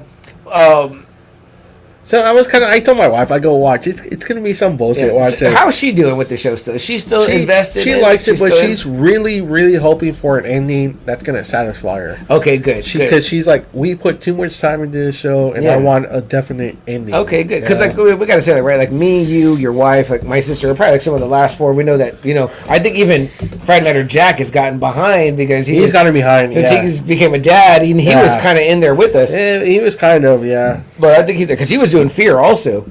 So the season's been really good. The Reapers, they kind of stick with them for like a few episodes until they finally just get rid of them. Yeah. What's her name? What's Daryl's? Let me see. Her name is I forget her name too. She's played great by. She's wonderful. Lily Collins. Is that her name? I believe so. Let me see who plays Leah. Leah, she was great. Like she came out like in Wolverine Origins. She's come out like in a whole bunch that's right. That's where she's from. She's come out like in a bunch of movies, and she's great. But she was a really great character. And there's a scene which I loved, and they kept playing it where after they were done with them, where Maggie pretty much says that you guys can go away if you just leave right now, right? And they're leaving, and then all of a sudden Maggie just walks behind them. She pulls out her gun and kills 2 of them, and she wounds Leah. But I was like, holy shit! I was like, damn, dude, look at Maggie go. Maggie is brutal, man. She was like, fuck these guys. They ruined my fucking place I had. I think she said she went where, in Tennessee, Kentucky, somewhere in there. Yeah, she went that far. Lynn Collins plays Leah. Gorgeous. Maggie was like, "Fuck you guys." She kills 2 of the 3. She ain't leaving no loose ends, man. She's like, and Daryl looks at her like, "Holy shit!" And Negan is like, "Oh fuck," because she shoots at Leah too, where you think that she wounds her. And this is like, I think that she knows that this is Daryl's ex. Like they had something. I don't know. It's still kind of dangerous. I think she just kind of misfired. And Leah's sparing Daryl early on. Cost her all this. You know what I mean? So that she got fucked on that situation. And it's kind of a while before she kind of gets back in the picture. But after that, it was kind of like, damn, it's brutal because Daryl catches up to her and tells her to leave, like get out, before Maggie finds you. Yeah, because he's trying to repay the favor, since she saved him with them or whatever. But so we end all that Reaper stuff, and Carol eventually gets Ezekiel was some emergency surgery that he had to be in some line. Stuff with Hornsby, like Hornsby's is Lance Hornsby. Of course, it becomes like a whole political game. Yeah, like always, they kind of rebuilt this society, but there's still all this bullshit. Yeah, Lance Hornsby is fucking excellently played. Your classic sniveling weasel by Josh Hamilton. The actor that plays Mercer, Michael James Shaw. I want to just see who he plays. Yeah, he's Corvus Glaive in Infinity War and Endgame. So obviously the man's got fucking some chops there to be part of Thanos' crew and all that. So very cool. But yeah, so that's going on. Like we said, they kind of experience Halloween, and then, like I said, Lance Hornsby, he's got this agenda that we don't know what it is, right? Double A, he's fucking trying to, Carol is obviously from this strong group. Yeah. He knows that. She wants things, and he's like, well, I want things too. So he's trying to, use her for intel, things like that. Yeah. And, they're trying to do the one-hand wash and other thing. We all know by this point, like, what a strategist and what an intelligent person and leader that Carol is. Yeah, Carol became. She's nothing like we're watching some of the season 1 episodes, and it was like, man, it's weird seeing her like this. Yeah, the abuse victim and all that. Just like not woman no more, that man. just does the laundry. CAA people change. Okay, Negan could change. Okay, well, she didn't do as much damage as Negan did. Sorry. I'm going through changes. Sorry, you're still not gonna convince me on that game. Sorry. All right, so by episode 12, and we only got 16. There was 8, and then they gave us another 8. Yeah. I'm guessing we're getting another 8 on the back end. I'm guessing, right? Which is almost like 2 seasons worth of Walking Dead, I guess. Yeah. So again, they have fucking Halloween there at the Commonwealth, and everyone's like, "What the fuck? It's homemade costumes. It has that old vibe, right?" Yeah. Yeah. I know with walkers, which I'm like, really? You fucking put this in there? Yeah. I like when Daryl was like, "Okay, that's enough." Yeah. It's like knock it off. Like, right. Yeah. No problem. And then it's kind of weird because you see, Daryl and Rosita, like police academy style, getting trained by Mercer. They got to go in there. They got to wear that bullshit stormtrooper armor, you know what I mean, and try to learn to be kind of cops or whatever. But everyone's from our group, we know, is playing their part. Like, let's get in, let's figure it out, let's, like, man, if I was one of them, I'd be like, man, this is really nice. It's way better than fucking living in our shithole. Remember a couple episodes later, the one girl, Negan's old girl that was like by his side forever, she fucking, they let her in. She decides to tell Maggie, like, I'm out. I'm like, yo, I'd be fucking tired of my fucking balls reeking, my fucking mouth tasting nasty. I'd be like, when am I gonna get my next meal? Yeah, they have hot water. If one person came and was like, damn, ice cream, I'd be like, I'm fucking, fuck you, Maggie. They have fucking cars rolling in. Yeah, it's like, holy shit. Yeah, I mean, like, what the fuck, man? Like, I mean, like. Exactly. Like, I'm like, yo, can I just go on vacation there? Go check it out. I'm putting my services with these dudes. Anything these dudes want, I'm fucking doing because I want to eat. I want to have money. I want to spend money. I want to fucking have a door and fucking jerk off in privacy. I mean, what the fuck, man? So it says here in this one, Aaron and Maggie meet Governor Pamela Milton. This is an interesting character, right? Pamela Milton as they tour Alexandria, Oceanside, and Hilltop. Ezekiel finds himself lucky during a routine checkup because he's getting better. He got cured from his thing. And then it says Eugene processes Max's story. So here's another side thing. We find out about Double A's favorite character, Eugene. So apparently the broad that met Eugene in the train car that said she was his Stephanie that he met over the thing that led the whole group to this is she leaves him, right? Mysteriously. Obviously, Eugene is what the youth would call a simp. You know what I mean? So it's like he can't get over it. He starts drinking. He's trying to find out. He thinks there's a conspiracy, blah, blah. Only to come to find out she was a plant. And she was fucking him for information about his group and all that. Yeah. She went the full 9 or whatever. But then, in a twist, when we're like, Double A was happy that his favorite character was getting fucked over because he sucks. Oh, man, I laughed hard. We only find out what? An even fucking hotter babe was the real chick. And it's like, Mercer's sister. And I was like, oh, man, that girl is a straight up fox. I was like, no, please no. Yeah, so she's like, I'm the real one, Pooh Bear, or what do they call each other? I don't know. Some bullshit. And I'm like, what, this motherfucker gonna get lucky again? Man. And he does. He does, and so yeah, and she happens to be like the secretary to this, like, is she like a president or what do they call her? Governor. She's governor. Man, a new governor. A new governor. Man, does she have heads on her? Like, she needs to get some zombie heads on her. He knew what he was doing. Yeah, he knew what he was doing, and she knew what she was doing. He didn't have a Hornsby. I don't think she knows what she's doing. Yeah, because she has a Hornsby. Exactly. And now this chick is trying to investigate what she's doing. Right. Because, like, really, again, you're like, you got this fucking place. You'd rather be on the outside than being inside? Like, well, the thing is, Double A, is that Pamela Milton and her fucking piece of shit son. The son fucking sucks. And he's fucking over Daryl a lot, which, you know, as just a fan of the characters, and not just Daryl, a lot of desperate people apparently, and get super desperate. Now, but you know, as this far along in a show like this, right, Double A, we feel certain ways about our characters we like, and like you feel about Eugene, characters we don't like. Yes. But when it comes to fucking Daryl and Rosita, Aaron, and the gang, I'm like, man, these guys don't fuck with them, all right? Yeah, even Negan is my guy. Even that too. Even I would be like, man, don't tell this fucking dude what to do. Yeah, like when that one guy says, he's like, oh, you don't get a vote, asshole. I'm like, who the fuck are you, no-name character? See, Double A, even though Double A does not love Negan, he's like, he's an asshole, but he's our asshole. Yeah, because it's like, this guy still was a leader. And he's Batman's father. Well, kind of. Okay. So, yeah, exactly. This guy defeated the Whisperers. Let's just not take that away from him. You know what I mean? So, but yeah, so there's all that bullshit going on. But still, it's kind of like, why are you putting this conspiracy in there? Why is anyone trying to do anything? It's like, man, you really want to go back to the outside world? Yeah. Man, the outside world just looks like complete shit. Well, that's the thing. Even when Rick had Alexandria going, right, it still didn't look that great. Yeah, when him and Michonne were security. Yeah, I still felt like there was no AC in there, and they were having like stink sex.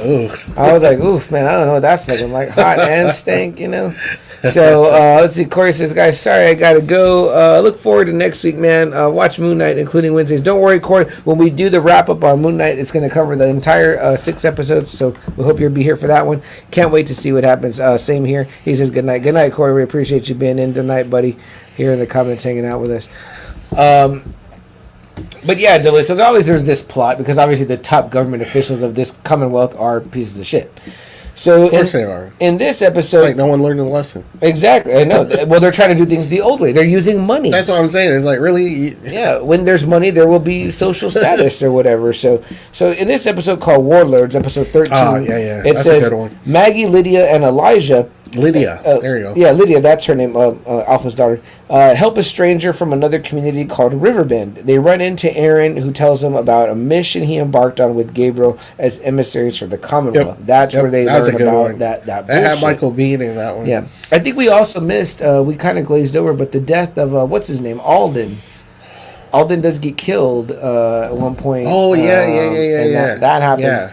And if we do back up to an earlier part, Double A, I think it's as far back as episode 1 of season 11. But when they're on the train with Maggie, and the guy that deserts in the middle of the night, you know, she lets him die in that car. Yeah. I mean, how did you feel about that? I mean, because I've been on the fence with Maggie for a while now. I like Maggie. I'm sticking with Maggie. She's my leader. Okay, all right, there you go, Double A. Enough said on that. Yeah, because everyone else walked off. Yeah. And she was like, you know, and he was like, you know, Alden tried to save him, and they were like, no. And even Negan kind of got in there and was like, come on, we ain't gonna help this guy. But once Maggie spoke, he backed off. He was like, all right, I know where I stand. And yes, there was that other scene where he kind of fucks her over, where he lets her fall, and he's like, and then he tells the truth though. He's like, hey, group. She tried to kill me. He's like, and when she was in trouble, I didn't try to kill her. I just didn't help her. And I was like, okay, that's very Negan of you, Negan.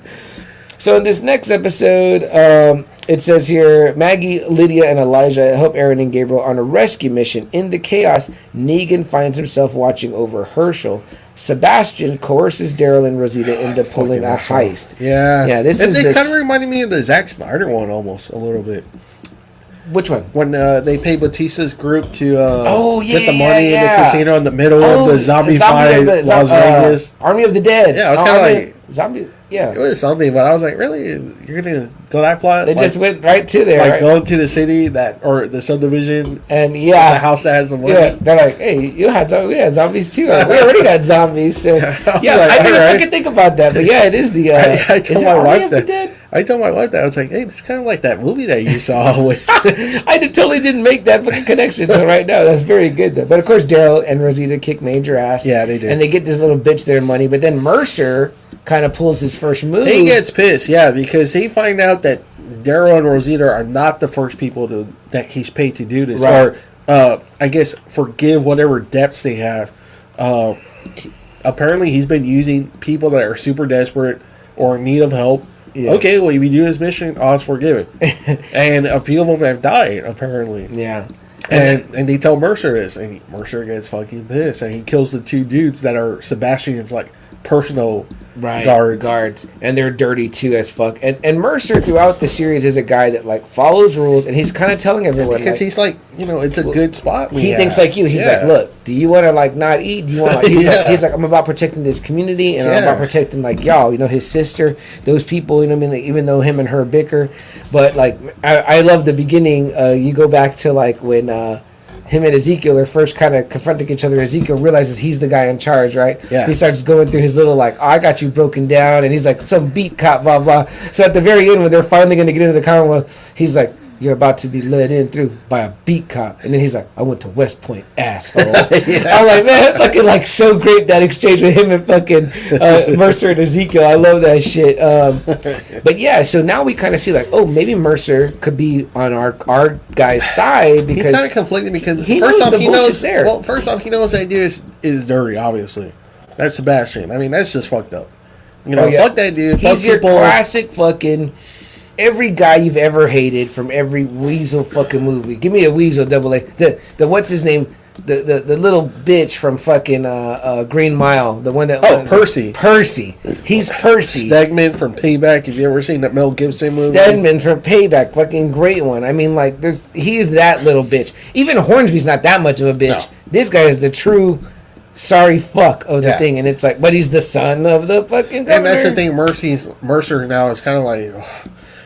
Like, we can't just go because, and she shouldn't even be putting her son's, like, feelings up for grabs. It's a new world. You're supposed to be building a better one, and it's still the same fucking game. Yeah. The governor's son, so he gets to do whatever he wants, and no one can do anything about it. Like, and that's what we're seeing, right? They have that little gala, and that rogue, that guy that was like he was one of their armored cops. Yeah. He ends up being like a server or something, and he goes nuts, pulls a knife. Yeah, because he's like, man, what the fuck? Like, this is supposed to be better. It's but not supposed to be worse. It's not. And that is the kind of the cool thing about a place like Alexandria or places that are run by our group. It's kind of like everybody works and everybody, benefits or whatever, right?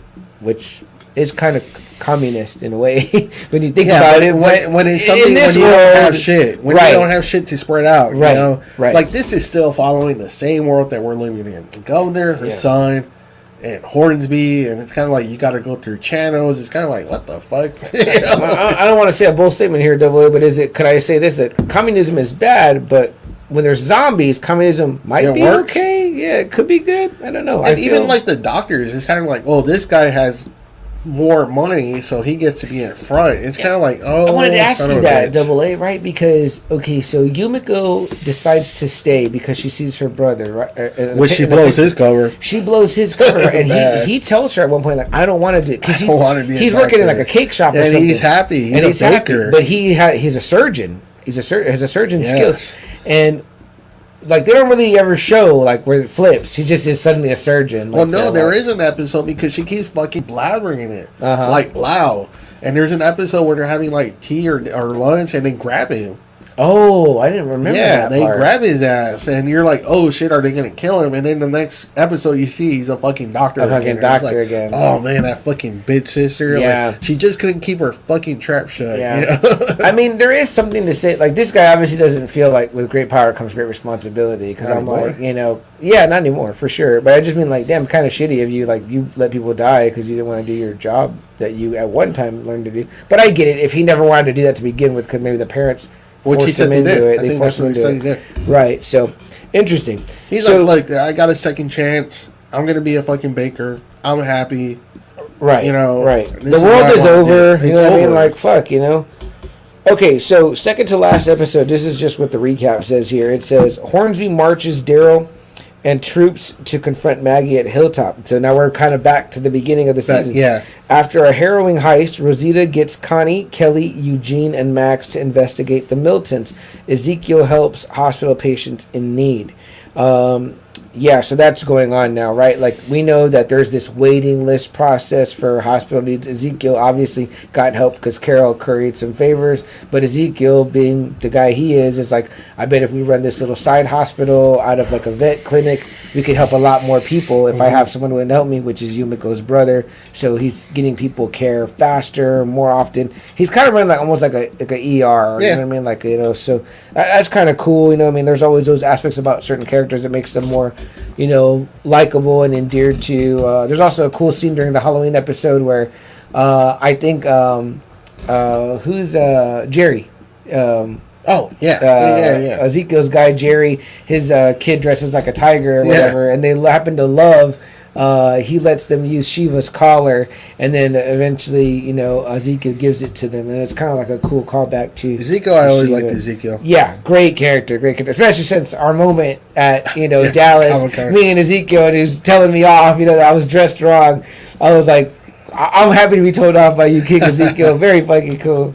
So yeah, this leads us right up to the episode 16, which is the season finale that just happened 2 weeks ago, called Acts of God. And you can tell right away why it's titled that, right, Double A? Because it starts out with these like locusts everywhere, right? There's like, what the fuck? That was really weird. I was like, what the hell? I thought it was going to come into play more, but it didn't. But it was just meant to be, I think, like, hey, this is going on or whatever. Yeah, I thought so too. I was like, where's this going to play at? yeah, because we kind of glazed over this big part, right? Where and we'll tie it to, because I don't know what happened in every episode. We were just giving you a brief overcap, but we can talk about it. What happened is that, right? When basically Hornsby he's using some guy and Aaron and Gabriel to be like, oh, go out, like meet this community, blah blah. Well, they go to this one community that's in this building or whatever, Michael Dean, right? Yeah, the warlord, the warlord one, right? Yeah, let's go back to that because there's more to that. And that's where we kind of see everything coming into play. Yes, and by the way, Negan's been gone for a while now because he realizes that him and Maggie are never going to coexist, that she's going to eventually want to try to kill him when he's in his sleep or something like that. So he's like, being the Negan needs, I got to self-preserve. I'm just going to bounce out. So he does. And we happen to find out that he's shacked up with his community. Now, throughout it, we can kind of see that Michael Biehn is kind of a tyrant or whatever. And then we meet some other asshole under Hornsby. There's another guy that's under Hornsby. Yeah. He becomes like a prick. I did like his shit where he's like, I've been sober for a long time, but he's putting like one finger in the whiskey and then he's like sucking it off the finger. And I'm like, what the fuck, this guy, whatever. And he starts fucking up that community because he's like, y'all stole our guns. There was a shipment of guns that went missing, which we find out later it wasn't even them or anyone that they think it is. And he was pushing people off the roof of this place like fucking like a you know. They killed Michael Biehn after they were like, you know, just let us go. We'll never come back. Whatever. And shit, he gets up and boom, blasts Michael Biehn. And kudos to Hornsby, right? Because what do we find out about this guy that's under him? He's like some ex-CIA or whatever. So it's like he's using him kind of in the right way. Yeah. And he played a good bitch for a minute there, where he was like, he was all scared or whatever. He fucking boom disarms Michael Biehn, boom blows him away. Yeah.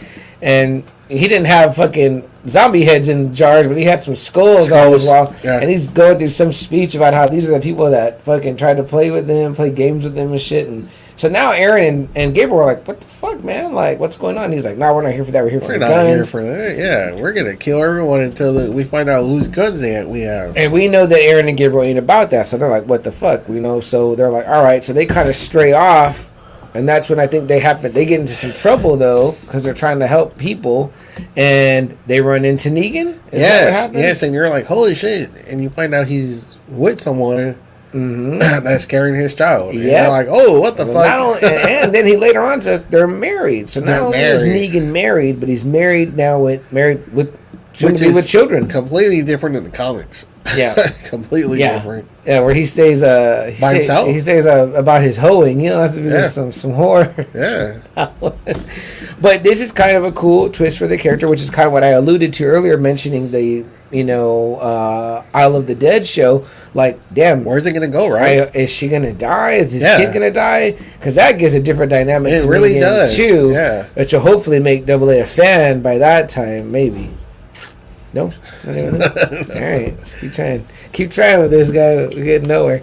So that's very interesting. And then who shows up, because these guys can't even get out of this fucking place because this guy's got all their troopers around there, and it's like no one's getting out till we find the fucking gun. Aaron and Gabriel in there. There's like secret hidden passageways where Negan's got them. He's looking out for them because you kind of feel like Gabriel and Negan kind of have a friendship now. Yeah, big time. Like he's okay with Negan. Not a friendship, but like an understanding. He's right? okay with him. Yeah, they've been through some shit together. So, he even calls him Gabe. Yeah, he calls me Gabe all the time, right? So he's like, okay, cool. I would say that they would be the closest out of anyone except maybe like Judith and Negan or whatever.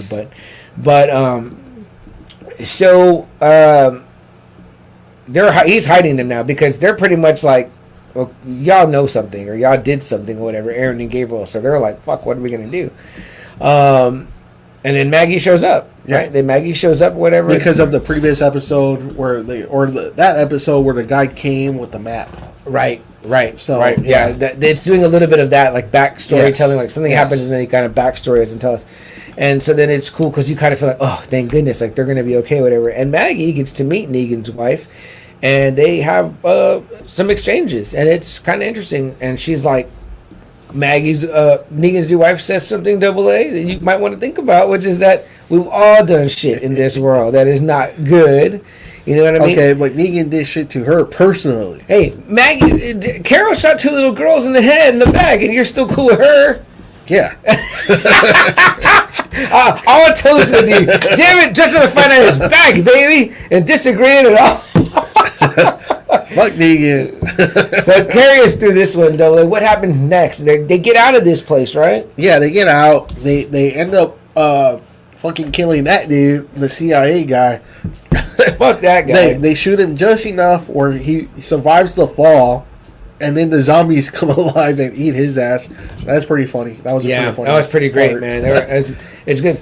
You know, one thing that has been tried and true throughout this entire series, right, AA, and we'll probably say this again when we recap the series, but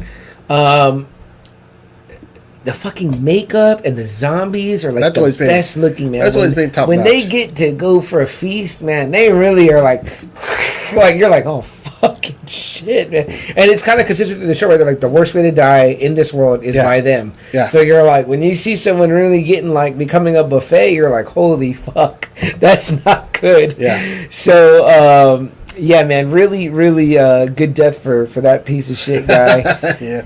And so now they're kind of concerned, right? Because Gabriel and Aaron are like, man, fuck, do we go back? I mean, we can't go back. They know they can't go back. Yeah, Hornsby knows what happened. He already has a, well, they kind of act like they don't know when Hornsby does go there. He doesn't believe him anymore. He doesn't believe Aaron, Gabriel, Daryl anymore. And I don't know if it's in this episode or it was in the last episode. Well, again, we kind of went back or whatever. But who we find out did take the guns was Leah, who survived Maggie shooting her, the last of the Reapers. So she's now fucking armed to the teeth, like the fucking Punisher. And at some point in one of the episodes that we backtracked through, Hornsby comes across her or whatever, and I don't know why she hesitated to kill this motherfucker, because she didn't hesitate to kill nobody. I know. I was like, kill him. He fucking, serpent tongues her ass into being like, hey, we don't like the same people, blah, blah. And you pretty much know that he's like put this contract on Maggie, and he's like, I need to see the body. I need to see her when she's dead. You need to bring her to me or whatever. And Leah's like, oh, I am more than happy to kill that bitch because she killed her family or whatever, who was a bunch of assholes anyway. But it was her family. So, now we're as fans, you're kind of worried, right? Because you're like, this bitch is bad. You know what I mean? Yeah. And Hornsby gives her some of his guys. Which I was kind of excited about. I was like, yes. Yeah. Another showdown. Another showdown or whatever, right? So, and which we get in this fantastic episode eventually, right? Because all of her dudes get murked. They fucking kill all of Leah's dudes, whatever, except But she didn't care. She didn't. Oh, she gave shits about that. Hornsby was like, "What the hell is happening over there?" It's like, they were just sacrifices, whatever. Yeah, she was. You could tell that Leah is already at the point where it's like, I have nothing to lose. This is just about straight up revenge for me. If this is my last 6 hours of life, I don't give a fuck. Yeah. Which is your most deadly opponent, right? So, and you even have at one point like a little confrontation with because I think Gabriel and Aaron do end up meeting back up with Hornsby, and he's like, "Well, what happened?" Or whatever. Yeah, they do. And he wants to go to Alexandria. And pretty much he doesn't. Yeah, he doesn't like trust him anymore. That's when he runs across Herschel, and he has the hat, young right. Herschel. That's right. And he puts the hat on him, and you're like, "Oh fuck, oh fuck," and that's what Maggie is like. Don't come near my son. And I think even Daryl at that point kind of is like, yo man, don't do this shit or whatever, like, and he's been kind of being like a lapdog in a way or whatever. I gotta admit, I was pretty crushed with the shit that Negan did to Daryl, but for some reason this shit felt more sour. I was like, this shit is more sour, like with this bitch ass guy being over him. So anywho, so all of this leading up to, it's going to come down to Leah is chasing them, right? And she's going to catch somebody. Something's going to happen. Well, he wants Maggie. She wants Maggie, right? And I forget what happens, how it happens. Oh, they meet up like in the forest, and they have this fight, this real big fight. Knives, guns, everything. And it looked like Leah is going to kill her. She's like that with the knife. Yes. And then all of a sudden, you just see her brains getting blasted away, and then you see it's Daryl. Yes. And you're like, that's right. It ends up coming down to a conversation between that. She didn't even see that. She didn't even see Daryl. It was just Daryl just shot her. Boom. And Daryl didn't hesitate. No, he didn't. Someone he loved. He did it in the back. Had feelings for her. I mean, like he was right in the head. Even in the season 10 episodes, like Dog, like they had Dog together. You know what I mean? Dog, would go to both of them. But I did watch that Talking Dead after that one, and it was cool because someone did ask a question like Daryl, Norman Reedus, what did you think was going through Daryl's mind? And Daryl was like, Maggie's family, like, there's no hesitation. You just like, and it seemed like it was just like, whoa. Yeah, and it was because I think Leah had her, right? Yeah, like she was about to get Maggie. She kicked her ass pretty good. I was like, damn. And Maggie held her own, but it was like for a little bit. When she hit her with that headbutt, I don't think she really came back from that. Because Leah hit fucking Maggie with that headbutt, and I thought Leah was gonna have Maggie was gonna have some more moves for Leah, but she didn't. And I was like, oh, I think you might be done. I mean, I didn't think she was gonna die, but I mean, I knew somebody was gonna get her or something like that. But it being Daryl and all again, that in that way, we don't know either with the show, right? It's kind of throwing us off, right? Kind of like, well, she probably isn't gonna die because she's gonna be in this. You show what Negan, right? It's kind of like Isle of the Dead, and even what's his name that hosts the Talking Dead, Chris Hardwick said that he was kind of like, well, we know a little bit of spoilers because we know, which is true. You know what I mean? It's kind of like they're gonna at least do 6 episodes of that, right? A pilot worth or whatever. But so pretty interesting scene there or whatever, and you're just like, well, fuck, what's up now with this fucking Commonwealth, because then it's kind of like Hornsby knows, right? And then you see him go, and they go into Alexandria, and they drop very opposite of the feeling I had in Game of Thrones when the Stark banners finally fall back on Winterfell. And man, I had that shit as like my fucking banner on my Facebook for the longest time, just the banner falling, because I remember I fucking stood up and fucking clapped in my house when the fucking Stark banners rolled back down. But this was the opposite, because on the walls of Alexandria, I was like, I didn't care. I was like, who's even there in Alexandria? Yeah, the Commonwealth banners fall. Yeah, they fall, but it was like, well, that place has been abandoned, for months. And there's no food anymore. That's why I was like, what the fuck are you doing? Like, what do you want with Hilltop? What do you want with Alexandria? It's kind of like Hornsby wants a lot of ghettos. I'm like, Hornsby, it's over at these places. Yeah, like, no one's there. Everyone moved to Hilltop. No, they do go take Oceanside, and they've got, like, prisoners. That sucked. Which I kind of forgot about Oceanside. I did, too, but, that sucked. But, like, when he went to Alexandria, I was like, why? It's a fucking ghost town. Why? Yeah, once even old girl who was probably fucking Maggie's strongest enforcer, when she was like, I'm out. Yeah. Like, I gotta go. Like, I want to bathe. I want hot water. Fuck, man. The motherfuckers eating ice cream. I need ice cream. I'm telling you, like, double A. Like, for me, ice cream is going to be a strong for me. I mean, just seeing everything, like, as a city, I'd be like, okay, what do you want me to do? Who do you want me to kill? I always love that first episode with Michonne when they first get to Alexandria. She's like, I must have brushed my teeth for 20 minutes. Like, I'm sure it's like I was like, oh my God, what a small thing. Do you remember even in season 1 when they find the CDC place? Yes. And they're showering. And they're like in there for like a long fucking time, just showering and eating and drinking. That's like, right. What it's the a hell? great point. Yeah, I forgot about that. Man, that's been a while since I watched that. But pretty gratifying end to this little season. It was really good. I thought these last 3-4 episodes were really good. First one's kind of were kind of dragging a little bit, but man, this one came to a head. It was really good. The fight with Maggie and Leah is excellent. Yeah. Hornsby turning into who's supposed to be Daryl. He also gets a good scar from Daryl, which is like a message, like I ain't on your side, bitch, and I ain't never been on your side. And I think they always kind of knew there were a couple of people that were suspect. The mystery subplot, what going on with Eugene and I forgot the deaf chick and her sister. Yes, yes. I'm like, I don't really care about all that. I don't care what the governor is doing. I don't care what Sebastian's doing. I really don't care. I'm like, but Eugene getting laid and his fucking stories. I'm like, oh. Yeah. You think we're going to get another... Because we've already had 8 AA and then 8, so we're at 16. So 17, 18, 19, 20... I think it's going to be 24. 22? So, okay, 22, 23, I think we're going to get 8. So we're going to get 8 more.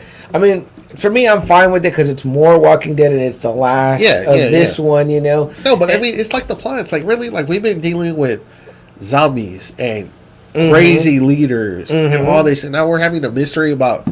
What, people missing? People going missing or whatever? Yeah, and politicians. Like, really, you want to throw away all this shit, to do all this? It's kind of like... Well, if it goes fast and furious towards the end, they race to, maybe we get some deaths and we get... we are. I mean, dang, it would be something if, a Rick cameo or something. Right? That'd be fucking cool if he came back. But or I would hope that at least the last maybe 2 episodes set up these new shows. Because here's the thing about the Daryl and Carol show and then the Isle of the Dead, which is Maggie and Negan show. Here's the thing about those 2 shows for me, AA, what the other shows don't have. It has characters I care about already. Yeah. It has characters I'm deeply invested in. In the Negan and Maggie show, Negan for me, and Carol and Daryl, it's Daryl more than Carol, but I just love Carol, and I love Maggie too. So I'm very interested to see those shows because it's like the world of The Walking Dead continues. And I mean, in my mind, Carol and Daryl are on bikes, going town to town, clearing walkers and surviving. It's cool. And Isle of the Dead, the idea of an island, that's interesting. Maybe the idea is if we can clear this island, it'll be habitable. Which I think they tried doing that in Dawn of the Dead. Interesting. And all those zombies come at them. Fuck. Shit, see? I mean, that always a good idea. But, of course, I all wanted to culminate with something with Rick and Michonne. Yeah. The family reunites. That would be the ultimate. You know what I mean? I don't know. You know what I mean? What's going to happen with Negan's wife and his baby? My wife just wants a good ending. That's all she wants. Just a really good ending to cap it off. I got to say, AA, the show has a lot to live up to. Yeah. We saw how torn apart Game of Thrones tore apart. For a lot of people, Game of Thrones sucks because of that last season. Yeah. We were talking about that last Friday. Yeah. That group that we're hanging out with, they were like, no, the last season of Game of Thrones kills me. But you know what's so funny really? is that there's so much good shit in that season that it's like you don't, and there's a lot of payoffs. But if you don't, like my sister, I tell you, she did a rewatch, right? And she goes, "Oh, it flows so much better when you don't have to wait so long, and you're getting it like that." Yeah. Remember, for us, we have lives and work and jobs, and we're watching a show, and then we're waiting for a show, then we're like, "What happened?" And you don't go back and rewatch a season always or whatever. So you're just kind of trying to get yourself back into the show, and you just do it once. These people that work on this show, they're that's their life even off the thing. So they're like, "Hey, remember what we said in season 3? Connect that. And I've watched things on YouTube that connect that. So I'm like, oh, that's really smart. That's really solid or whatever. Yeah, but you know what? It's kind of for a lot of people, if you don't give them that last happy ending, they shit on the show. It's the last memory. Matter. It's your last memory. It doesn't matter where. Look at how many people love The Sopranos, but what everyone always talks about, it was a good show, but man, that last episode. I kind of feel like Dexter came back because people wanted a better ending. Everyone shitted on Dexter. Everyone was like, man, that was a really great show, but everyone just remembered the ending. It's kind of like, damn. Very interesting, man. Very interesting. I don't know. I will speak prematurely and say that The Walking Dead can do no wrong in my eyes. I just hope they just, give Daryl happy ending. Give Carol happy ending. Like that. Let them stop fighting. Daryl's our Wolverine of this. You got to imagine they've already fought in hard for, what, Judas, almost 10, 8, 7, 8 maybe. They've been fighting hard for 8 years since the fall of the world. Yeah, it's true. It's like, damn. Very true. Yeah, a long Give him time. some peace. Man. That was her name, Janice. Janice. Okay. Pollyanna McIntosh. I remember her name because it's such a unique name, Pollyanna McIntosh, the actress. And every time that she would come on to Talking Dead, they would say that. I think we just want a good, solid ending. That's all. Where people will be like, you know what? Even if it wasn't that great, if it was just good, people are gonna be like, oh, dang, I would love to see, that was a good show. I would love to see like Rick and Michonne reunite with RJ and Judith.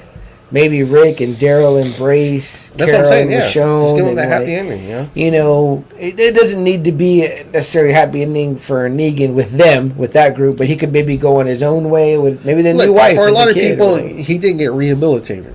So I'm sure for him, maybe people are feeling different about him. So absolutely, man, absolutely.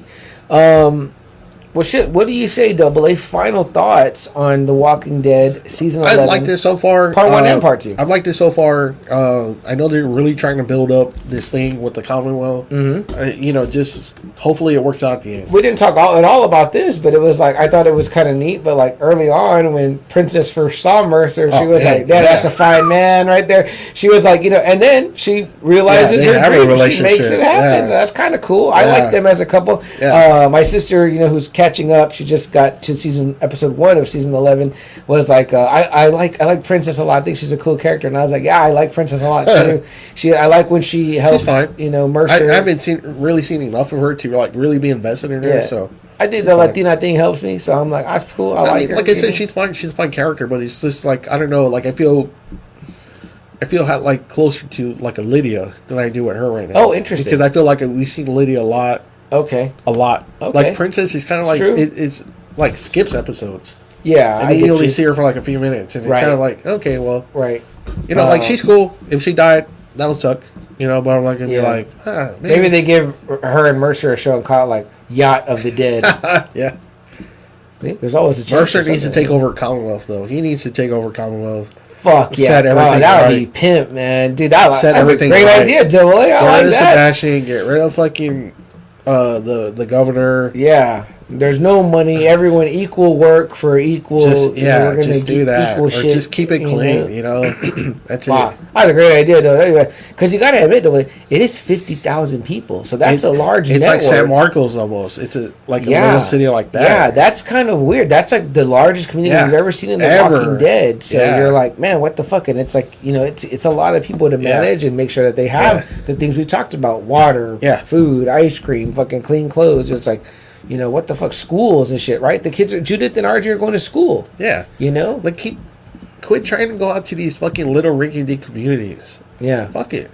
Just everything into fortifying those walls and what's within or whatever. But I gotta imagine that they need shit too, so they must have some type of crop supply or something. Yeah, they got it all going. They're already going. Yeah, they got all that shit going. They've got something that helps them. They got people that probably had all those jobs and already knew what to do and how to farm and how to do all this stuff. Right. So, you need electricians. You need people that. And I'm sure if you get enough. 50,000 probably is real easy to feed instead of like a million. Right. So very, very interesting. I think where it's going in these last 8 episodes. I can't wait. Again, I said it in the write-up.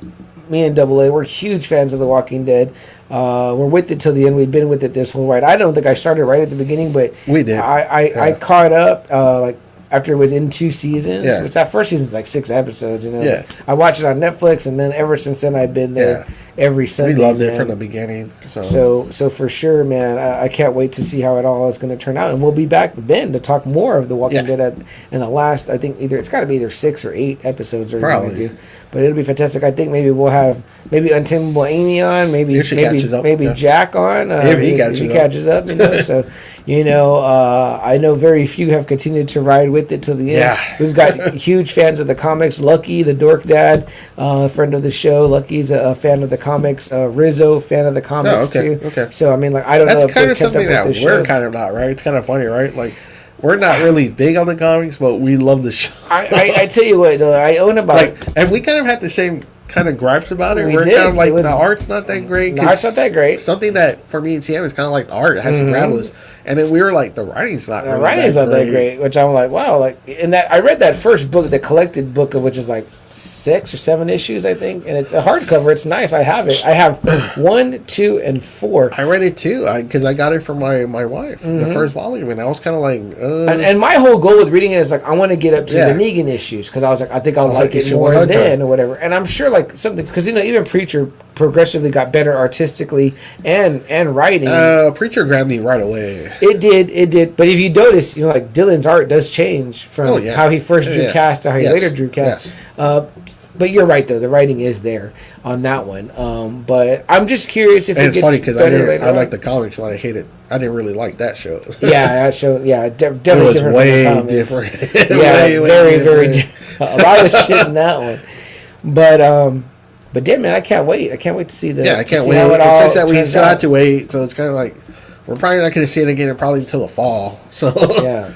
Who are your big 3 AA that you look after? Like my old big 3, my old Cap, Thor, and Iron Man, my Avengers were Rick, Michonne, and Daryl. Nothing can happen to them or I will be angry at this show. But that changed for me because my new big 3 I think is Daryl, Carol, and Maggie. Although okay. That's fine. I was going to say that. I thought you were going to say Negan. I was going to say Negan. I meant to say Negan. Daryl, Carol, and Negan. Oh, okay. I don't know why Maggie. See, look, Freud was right. Mine is Carol, Maggie, and Daryl, Carol, and Negan. I have a feeling Negan's going to... I have a feeling he's going to live. Yeah, I think he's going to live too. But if they killed him, it would be like, okay. You know pretty big. Like, some people will be gratified by that. Yeah. But yeah, I mean, like, obviously it's different from the comic books. It's strayed quite a ways. I mean, it's big time. So, yeah, big time strayed. Yeah. And I want to know what's up. And it might have improved it. Yeah, so I want to know what's up with Rick and Michonne too. I mean, like, because like in the comics, I think it was Rick and Andrea. Rick and Andrea, that's right. Yeah, and Carl lives. Carl's, he lives. He's very much alive. So. Cool. Well, anything else, AA, you want to talk about before we wrap this one up? All right, guys, it was a unusual and only like the second time ever I think we've missed like 2 weeks or whatever. No, it's only one. It was only one. Okay. But no, I mean like. Well, even like a week, because it's like 2 weeks to the next one. Oh, yeah. It's only the second time we've ever done that, so we're maintaining our consistency. It's still the Iron Man of podcasting. We're trying to keep that title. And we'll be back next week. We're just like 2 years in. We're 2 years in. Yeah, we're definitely 2 years in. Yeah, over 100 episodes. This is like 50 something, I think. So. I mean, shit, you're bound to have some there, guys, right? I mean, fuck, And we are still living in a pandemic. Oh yeah. Everyone, even the greats have injury games and sick games, So, but we will be back. Can I talk? If I can't talk now, that's okay. But if I couldn't talk at the beginning, that'd be different. But we will be back next week. Yeah, we have one more Friday in April. It'll be our last Friday in April episode. Do we know what we're talking about? I think we do, right? Yeah. I think we're both going to try to catch that movie, The Northman. We were going to find out if that's episode worthy. Yeah, I want to see it. And plus, too, because we haven't done a movie like that, like outside of the realm of our pop culture shit in a while. So it would be fun to do that. But other than that, I got nothing else, AA. No, let's go. All right, guys. Well, if you got to go, you got to go. So we would like to say at the end of every show, Friday Nighters, and that is that if there's something that you want to do, something that you want to accomplish, a hope, a dream, you want to make your own podcast, you want to create a community on a hilltop or in another place called Alexandria, or you want to be a bitch like fucking Hornsby and somehow grab a bunch of ghettos and make your own community. Or create the Friday Night Faithful. Or create the Friday Night Faithful. 400 strong. There you go, 400 strong, man. There you go. We got a lot of people to protect. That's a lot of people. This is Mercer right here, not me. I'm more like Eugene. So no. So it would be like Negan and the Governor. Okay, there we go. All right, I'll take that. Or Negan and the Governor. Is that what we said? Yeah, that's what we said. Okay. Yeah. It looked backwards on this camera here. Because I like the Governor. I was a huge fan of the Governor. We'll get some some heads back here to put in some tanks.